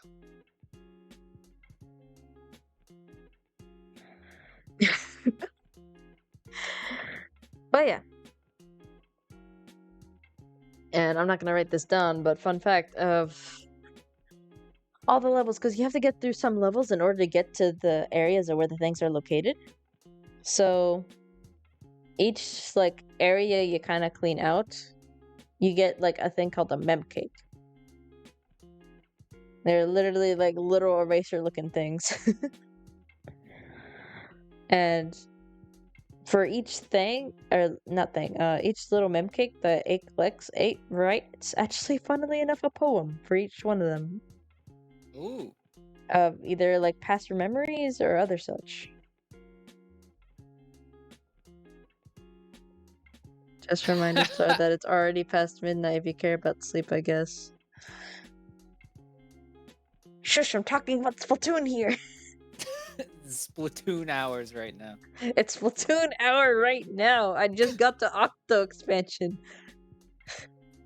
And I do care about sleep in a bit. I could stay up a little bit longer today. Maybe since I'm gonna play 3, maybe we don't go over 3. Okay, that's fine. But let me just finish out Octo expansion then, and then we'll end it and leave, and you can go to work. Not super duper sleepy. But yeah. Telephone gives 8 devices, yada yada, promise to promised land. So, yeah. So, memcakes, poetry, right? So, to put it in simples, because not really much else happens other than going through these levels, kind of having some restrictions on some levels. Like, you can't do this, or you can't do that. And the dreaded 8-ball levels that restarts your entire run, and for whatever reason, the 8-ball just swings off the stage. And it costs you money if you lose too many lives in one area. I have actually almost completed the Octo expansion, even the secret boss of that, except for one level, which is the Bamboozler rail thing. So you remember how I talked about the Bamboozler, of how it's basically a sniper rifle that you can shoot fast, but it's not very rangeful? Right, yeah. It is incredibly hard to hit boxes while you're moving on a rail fast. Remember how that talk about Jet Set Radio of, like, for example, grinding on rails? You basically do that in Splatoon 2 also, you know? So, it's very hard when you don't have a whole lot of power going into those sniper rifle charges also, so... Pain. I have done everything except that, even the hardest battle that you get there, and I can't do that level. Damn. Still shudder to this day. Anyway. But what happens when you get all the things? I'll tell you. All the things. All the things are objects when put together make a blender. All right. No. Just keep it like that. Okay, there we go. So let's put together to make a blender. aka the promised land. Oh no. Oh no.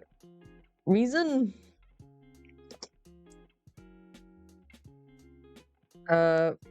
Making ink smoothie after the best of the best test subjects.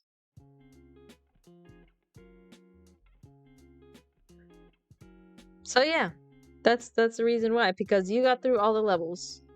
You beat everything at least once. Kinda. You got all the things, testing your might and strength and perseverance. You're now one of the best of the best. Your reward? Death. Yeah. Yeah. But before I continue on, I should also probably mention more of the levels themselves. Because guess who also make a return back? Other Octolings. You don't fight Inklings. To go more into, like, the whole ink smoothies and all that, I have to tell you more about the Octolings that are involved in this. So the Octolings have gone through a process called sanitization. It kind of sounds exactly what it means. It basically, like, washed away everything of what that person used to be. And it is explained. Something in 3 explains something about the mint cakes, funnily enough, especially in the DLC. But I'll let you get to that. But the sanitization peeps are basically your main fighters. They're fighting you. And for whatever reason, they are also a part of a corporation called Chemco, which is also kind of later found out the telephone is also kind of a part of. And they explain it more in Splatoon 3, and I realized I almost stepped on spoiler territory for you. But you'll find something more of, like, the processes of sanitization and all that, and reasonings why. All you need to know is the fact that some Octolings got turned, and those are your fighters. It's kind of sad they turned all green and gross, too. So, Yeah, and it's kind of hinted that's what was gonna happen to you too by turning into the blender gloop of best of the best, Right. because the same sanitization ink is literally shown in the next few seconds. So very stupidly, oh, let me write it down. Very stupidly, 8 and Cap gets in the blender and realize too late they gonna get blended. So they realized it too late. But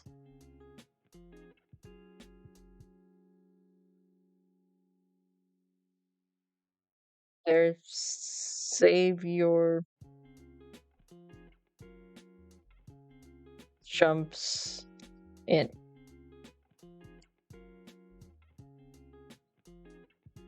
Agent 3, who was also down here, jumps in by crashing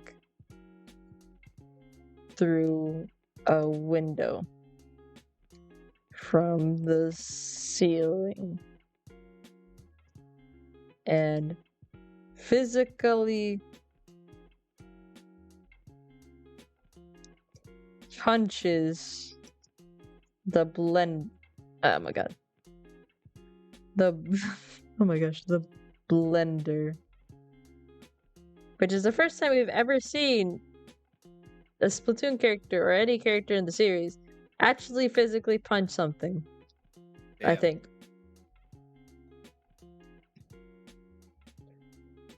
Breaking it and freeing a and Cap. 3 is now unconscious.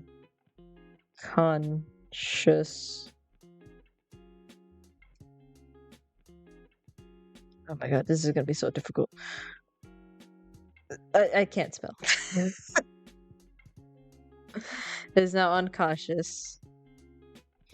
8 moves ahead through the hole in the ceiling.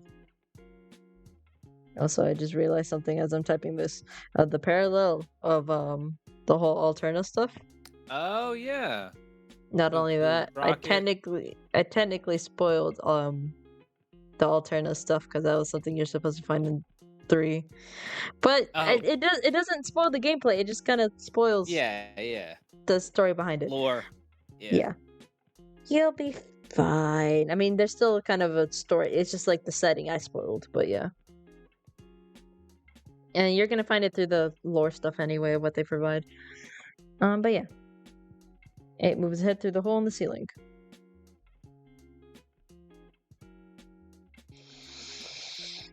So somehow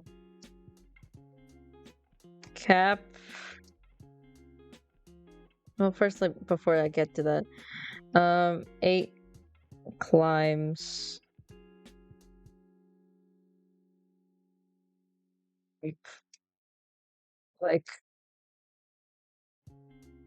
climbs up, say like a tower, the internal tower of the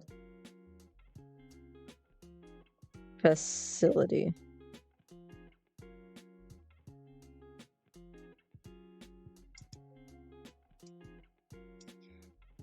Kempo Co. Kind of going through security and all that, sanitized people, and also sees the processes of the sanitized people, of them literally being thrown into these giant vats of sanitization goop. So somehow 3 and Cap gets captured by something. Later in the crawl up, 3 has a large chunk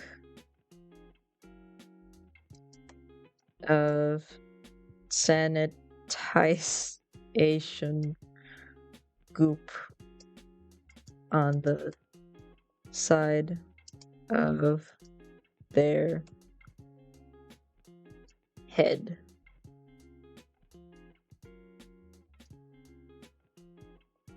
Brain. Directly being manipulated.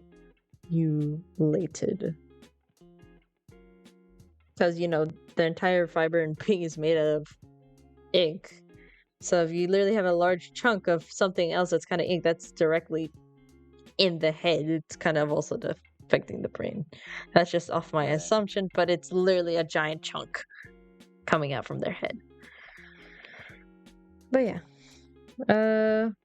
8 and 3 fights reminiscent of the beginning.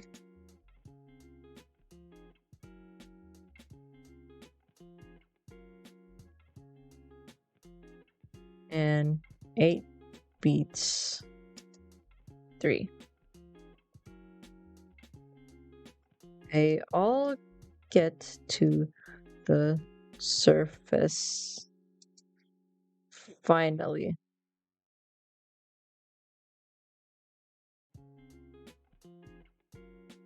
Something else to note that I also forgot to mention because I'm forgetful.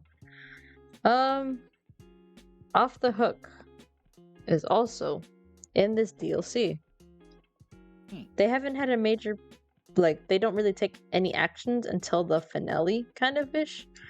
But throughout the entirety of it, they were basically the ones that came into contact with 8 and Captain. Found out that they were kind of down there. And so, yeah, they were basically in communication discussing on how to get them out of there. And once they finally caught word of the fact that, oh crap, they're actually making the climb out, let's head on over there.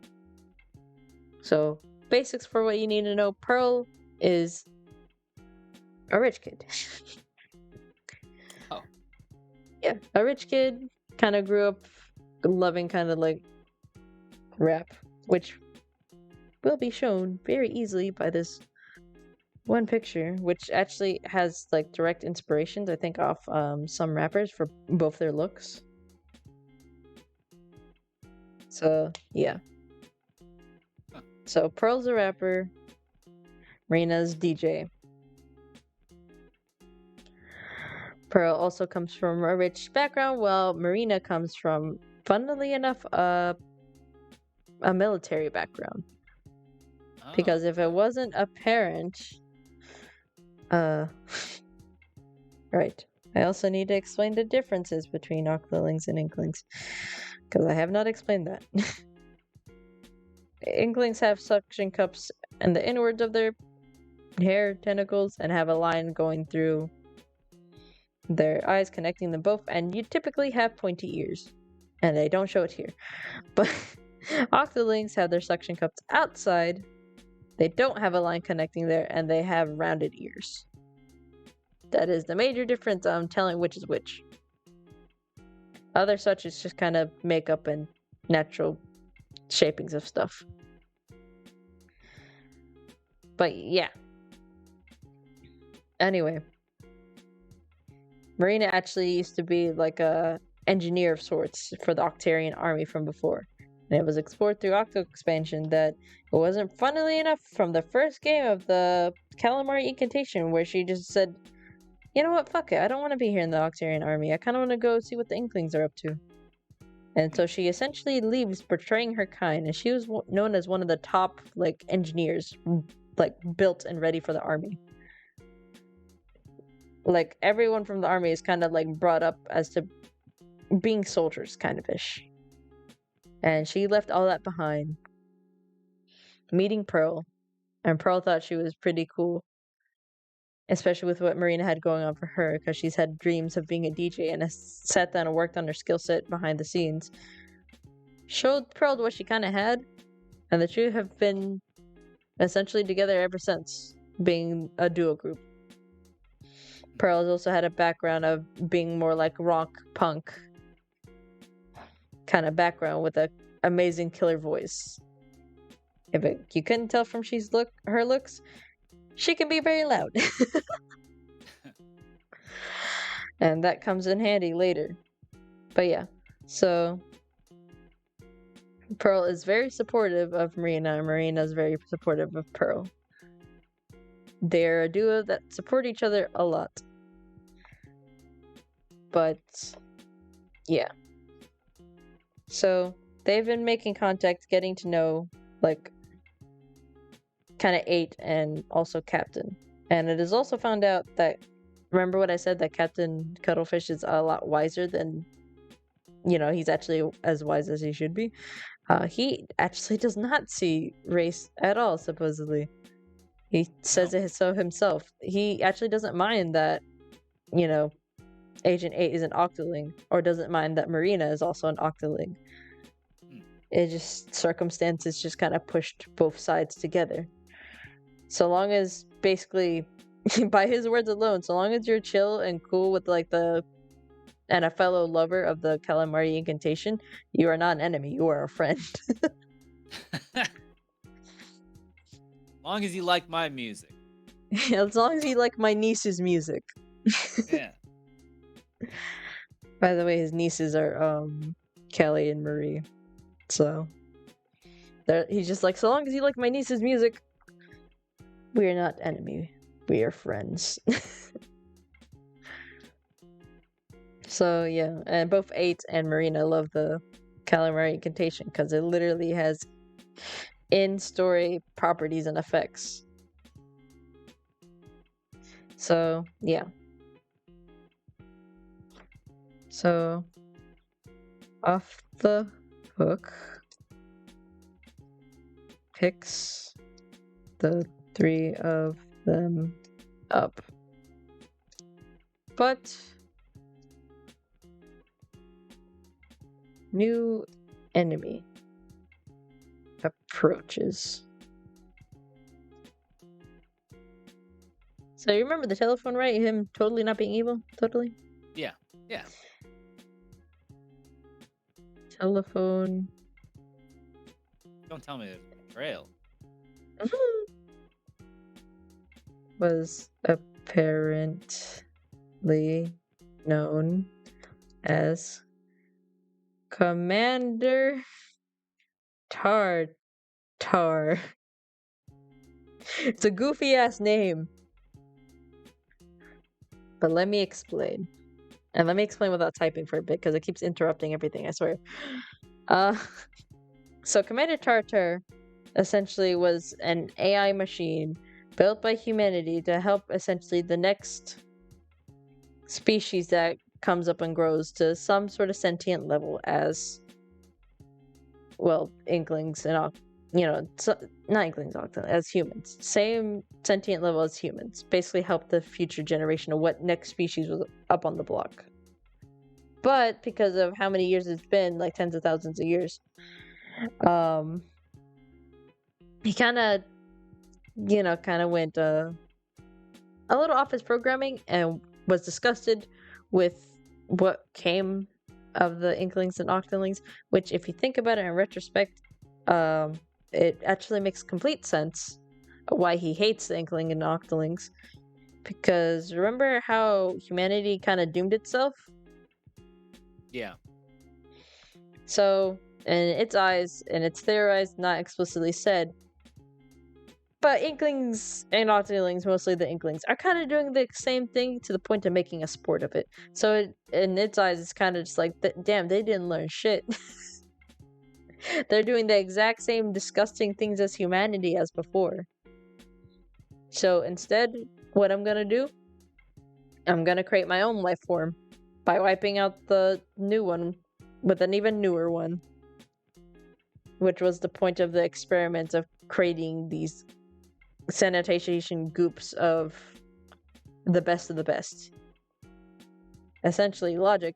If you just blend up the best of the best, their DNA of being the best of the best will create the best next species. But unfortunately, that kind of kills the next species also, so it doesn't really help. So, yeah. So,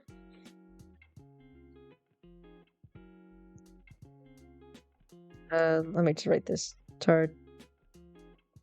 Tartar does one last effort in his plan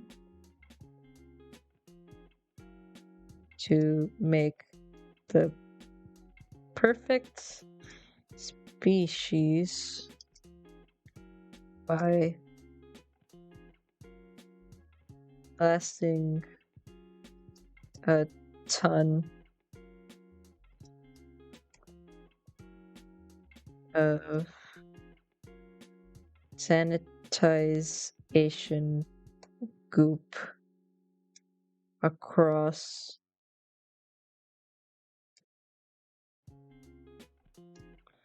the globe.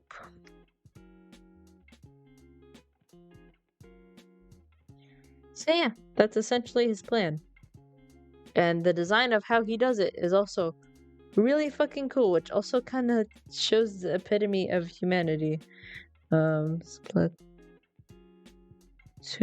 Mills statue.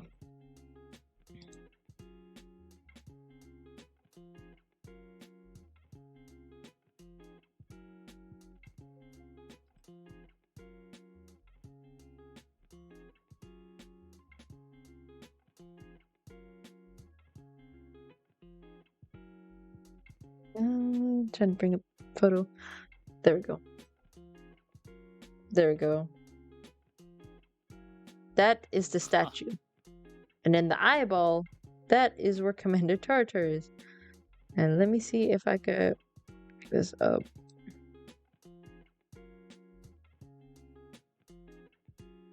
So obviously the statue is kind of based off like popular statues like I guess a combination of the statue of David as well as Lady Liberty with how the arm that's supposed to be an arm to the side. Hold on, let me expand a little bit. Like there's supposed to be an arm to the side that was in construction but it was not finished. I guess this is the best picture I am going to get. Here you go.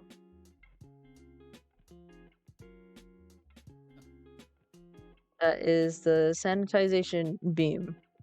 Literally coming from its mouth. Don't mind the king solenoid thing. I think this is just someone made. Oh yeah. Anyway. Just an image of the epitome of humanity, but kind of being tarnished by this Tartar guy. Right. So that's his plan. So new plan. Defeat Tartar. So how are they gonna do that? Marina, being the genius that she is,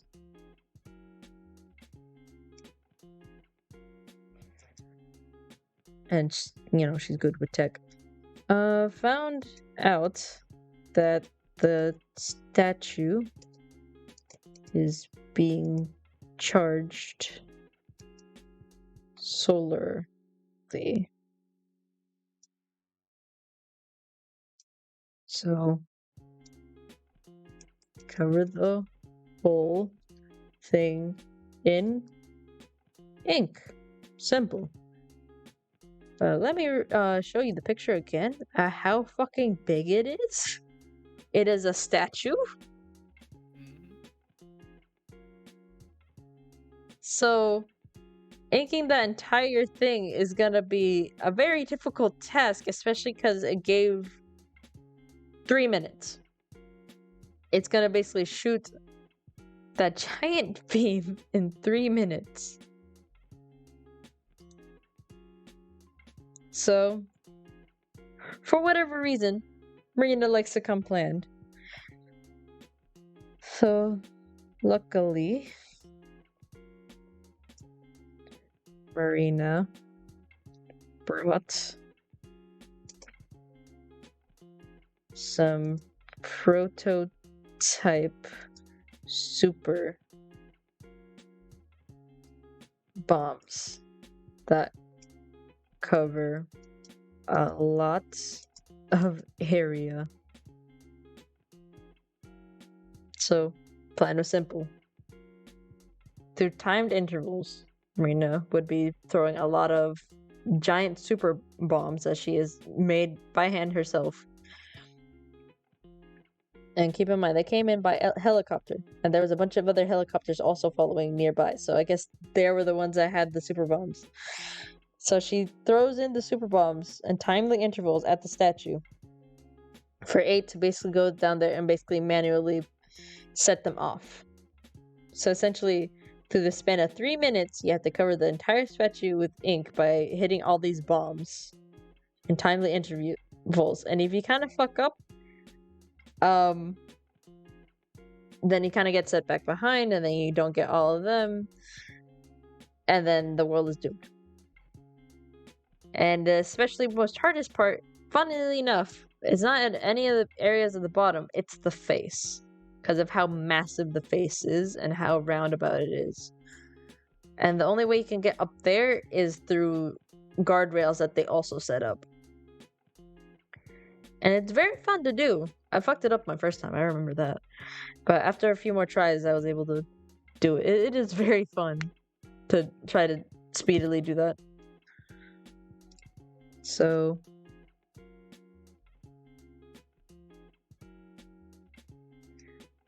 goes to activate the super bombs. Simple. And so they do that. The whole statue is covered in ink. Congratulations. It didn't stop the effect that it was already kind of charging, and it can't charge anymore, but it was gonna fire anyway. With what energy it did get. So, that's when Pearl comes in. Remember when I said she had a killer voice? So not enough.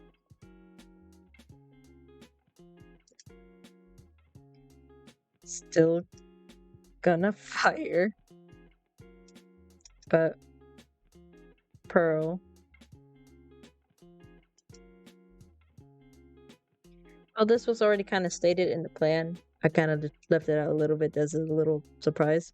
But Pearl is going... It sounds funny when you type it out like this and explain it like this, but Pearl's essentially gonna scream at it.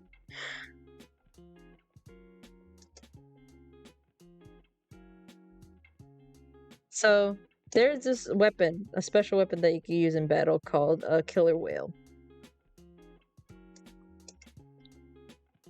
It basically shoots out a giant beam that can go through walls. It's one large beam. But this killer whale is modified. It's basically like a giant, microphone thingy.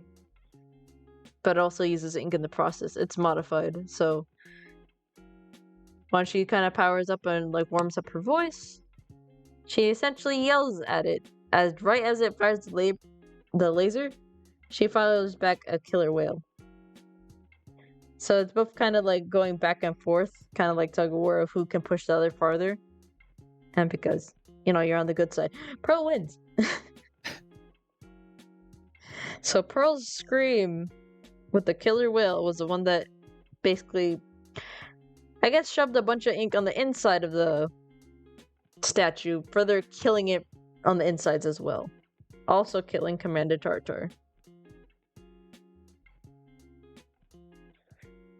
Tartar is dead now. Just in that simple terms. So hooray, day is saved from an actual world catastrophic event. Because the other two games, the other two like story modes is like, oh no, Zapfish is gone. Anyway. The world was literally about to end. And with the thanks of this ragtag group, with Marina being the technician, Pearl readying up her voice, Agent 3 still knocked out, and Captain Cuttlefish being the hype man of everything. That's all he's there for. He's just hype. Hype men are powerful. This is why I'm trying to be a hype man for you in character. Yeah, you gotta have a hype man. Mm-hmm. Support is needed. Support is needed. And through the power of screaming, they won. The day is saved, and now finally 8 can finally experience life up on the surface. In other words, you can now play as an Octoling in Splatoon 2. Nice. Yep. And that is the roundabout, clunky way of the lore up to 3, which I kind of spoiled a little bit about alternative stuff. But there's some other things of what happens in there too. Some familiar faces of what I've described. And AK, you are now ready to play Splatoon 3 with now being caught up on lore. Awesome. I will thank you, teacher. I could tell you're already done with this. With me. Like, it's not even me about ranting, it's me the clunky way of typing and explaining, I feel. Because I had to stop so many times and talk slowly. I think I think it comes through. I think the lore, the expansive lore of Splatoon. There's 4 pages. 4 pages. Expansive lore. Uh-huh. But like I was saying on the get-go, I can tell this is a game, a series of games that you're very passionate about. Yeah. Instrumental to your development. If anything, I just feel bad, and I feel like I should actually make a 3D presentation so I could much more smoothly explain this instead of me typing on a document. I mean, that's what we were doing today, though. We were typing on documents, showing pictures. Mm-hmm. It's all good. I think you did a fine job. I enjoyed it. I enjoyed your instruction. Did you enjoy giving the instruction? Kinda. I just wish I did it smoother instead of just going like, this and this happened, and this and this happened, and this and this. Well, as long as everyone had a good time, it's a success. Did you have a good time? I had a good time. You gotta tell me something different after stream. I can feel it. No, I'm joking. No. Just make sure just read your DMs. I'm gonna. Scared me. And No. I had fun. I did. Okay. No bullshit. Because it would be a lot more smoothly explained if I didn't have to type it all down. But I will find a better way to explain this a lot better. So Could be smoother, but what can't be smooth? That's the real question. don't know. But I will work on that so then I could sell my getting people to Splatoon thing a lot better. You just have it with you at all times, just for the Just off whip chance out the someone's like, presentation. you Here know, you go. I don't really know what's this whole Splatoon thing about, and you're just like, I'm glad you asked. I'm glad you asked. I have this whole like 90 slide presentation waiting for you.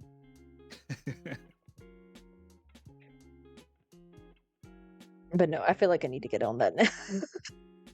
Instead of this horrible 4-page document that was literally made. I mean, I have a good outline of what to put on them slides now, but still. Yeah, no, it was very comprehensive. I think honestly, I'm kind of envious, because I feel like I don't really. I mean, other than like my own shit that I made, you know, I don't really like have anything that I've really dove deep on.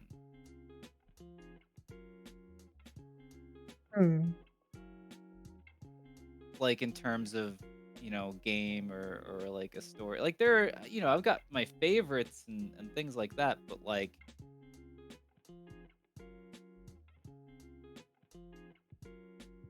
I couldn't like beat for beat, This is all from memory. Yeah. I didn't have any article up or anything like that. I literally just pulled this all from memory. Some of the information may be a little bit off, but I know like the Splatoon history and the Mollusk era, that was like something I already pre-wrote, so I know that everything from there should be generally good in terms of information. The rest are just memory.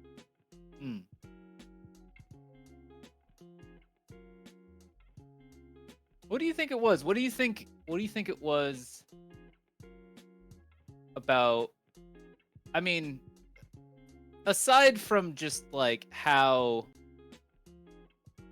good it is, like stylistically, and like what is it that resonates so strongly with you?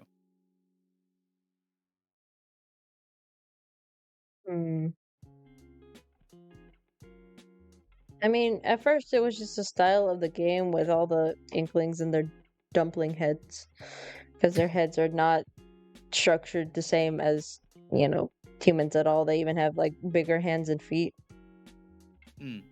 bringing that kind of like stylism into it as well.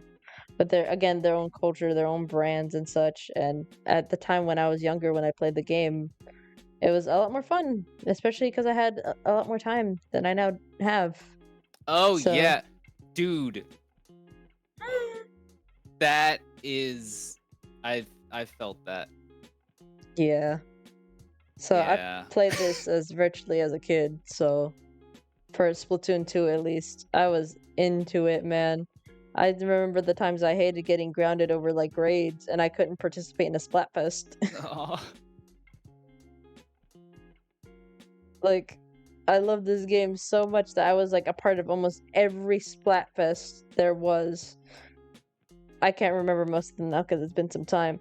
But after I started missing a couple Splatfests, I just stopped caring because I wasn't in the know anymore. I wasn't there anymore. And now I miss them all the time for Splatoon 3 because I don't have the time. Plus, I don't feel as strongly with the gameplay anymore. I'm just mostly here as a lore keeper going like, you need to know the lore? Well, you got an encyclopedia right in front of you. You are now Captain Cuttlefish. Actually, you'll find out something different of what happens with Catman in the third game when you buy it. Oh. Yeah. So, there may have to be a revamp of this explanation of the entirety of the lore. And also some warnings of, spoiler for this, spoiler for that. Ah.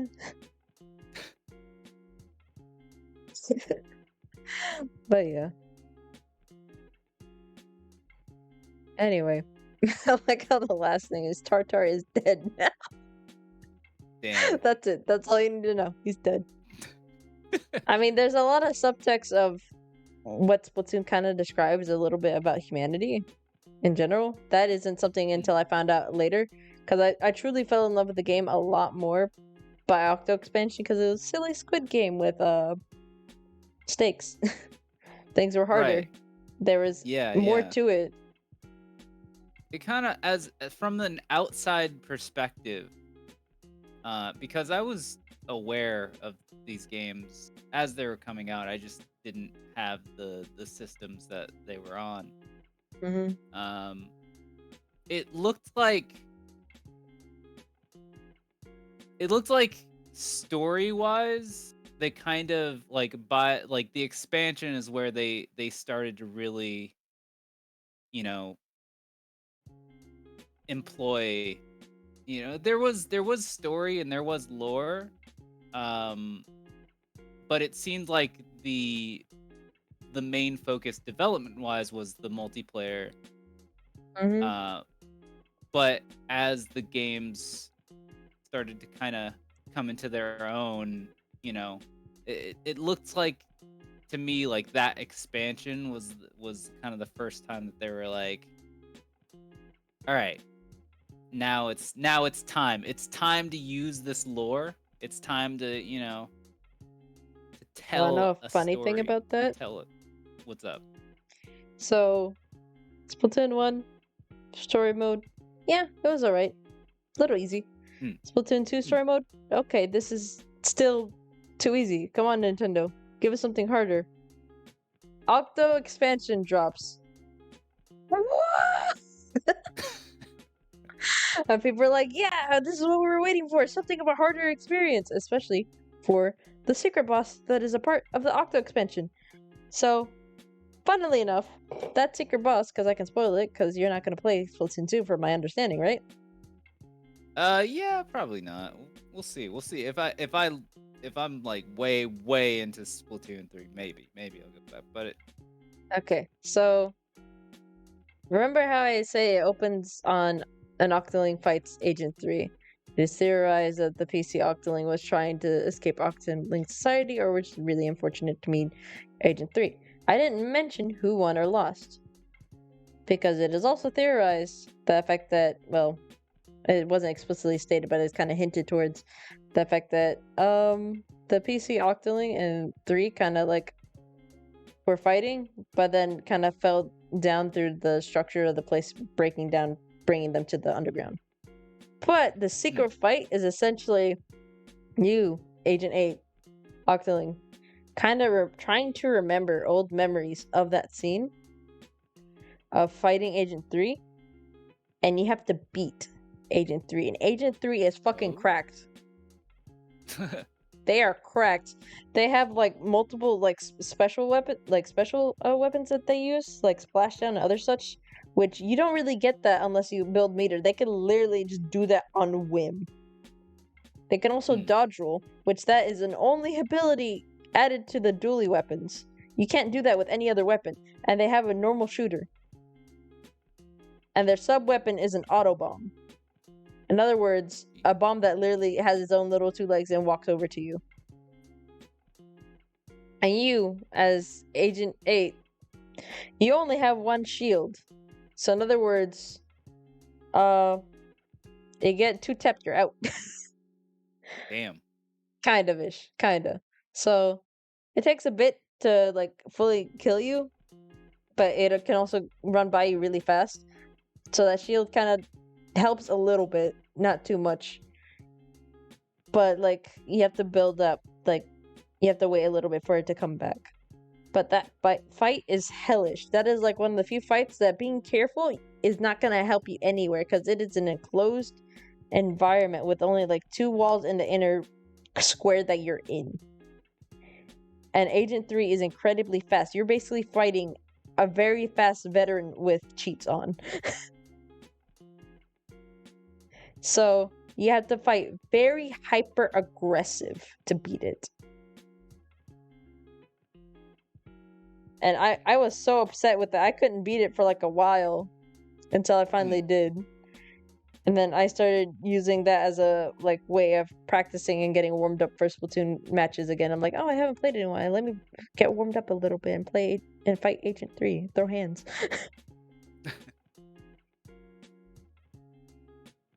Because once I figured out how to be hyper aggressive, then things started getting easier. Obviously, because I don't have access to that fight anymore. Well, I do. I have a new Switch now, so it's going to be difficult swapping game data and all that. But I don't have easy access to that fight anymore, so I don't have that warm up whenever I play Splatoon 3. And I'm also sad that in Splatoon 3, my favorite weapon is a weapon called the Octobrush. It is literally a thick brush. It's a little heavy, but it's still decently quick. And I hate for the Splatoon 3, they actually added a sub-weapon and special weapon for both different types of some I don't like. So I cannot use them as well as I did before in Splatoon 2. And for whatever reason, which you also can find in Splatoon 2, but in Splatoon 3, they kind of have a replica weapon of a weapon I will not mention because you'll find out. But it has the exact same sub and special weapon as the base Octobrush, and I hate it. Because for where that weapon came from is different. I don't understand why they didn't just keep the different sub and special weapons. But no, they kept it. It's just a reskin. I hate it. I hate it so much. Like, if it has the same stats, sure, that's fine. I don't care for that. But at least change the sub or, like, special weapon. Oh my god. That's like my only complaint. Everything else is fine. I just complain about that. Maybe they'll bring it back for Splatoon 4. Maybe, I hope. Splatoon 3 is actually soon coming to its end in terms of Splatfests. Not super duper soon, but soon. Maybe I could get in on the last one. Maybe. I mean, if anything, maybe we could just do on a later date of me going through the Splatfest list of like, hey, what would you pick? And then you choose like, oh, I choose this one. And I'm like, well, your team lost. Anyway, next one. That could be fun. Yeah, because there is a long list for Splatoon 1, 2, and already starting 3. Okay, I'll be sure now that idea is out there. I will be sure to avoid finding out the results of the Splatfest. Yeah. I'll do that another time, I guess. Honestly, I would kind of do a stream of that, but at the same time, you can kind of go through them a bit quickly. Unless you kind of take time to talk about why your choice. Then maybe that'd be a fun stream idea. Maybe. That would, yeah. That would just like personally, like why do you choose, I don't know, chocolate ice cream? I'm writing it down. I spelled idea wrong.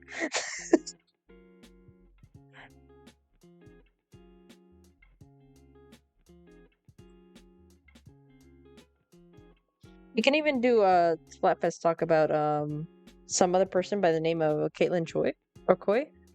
She actually makes her own Splatfests with her own two like OCs.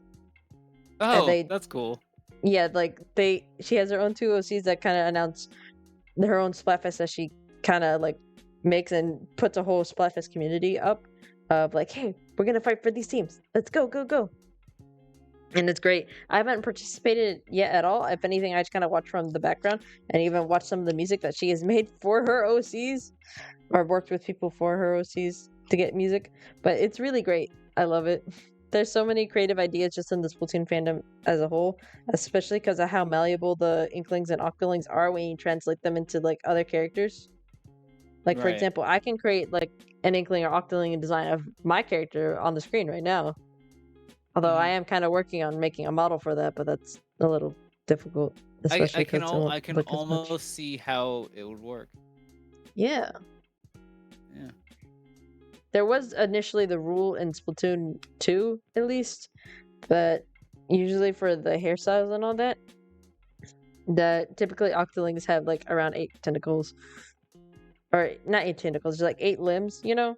Because that's how Octolings work. So that basically left them with only 4 tentacles for the hair.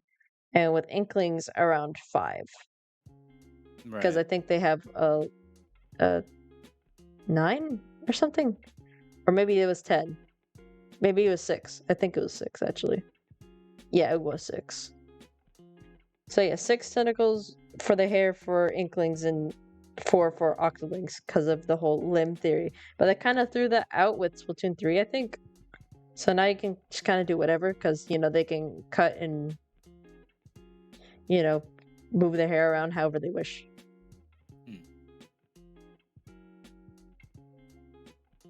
But yeah, it's getting late.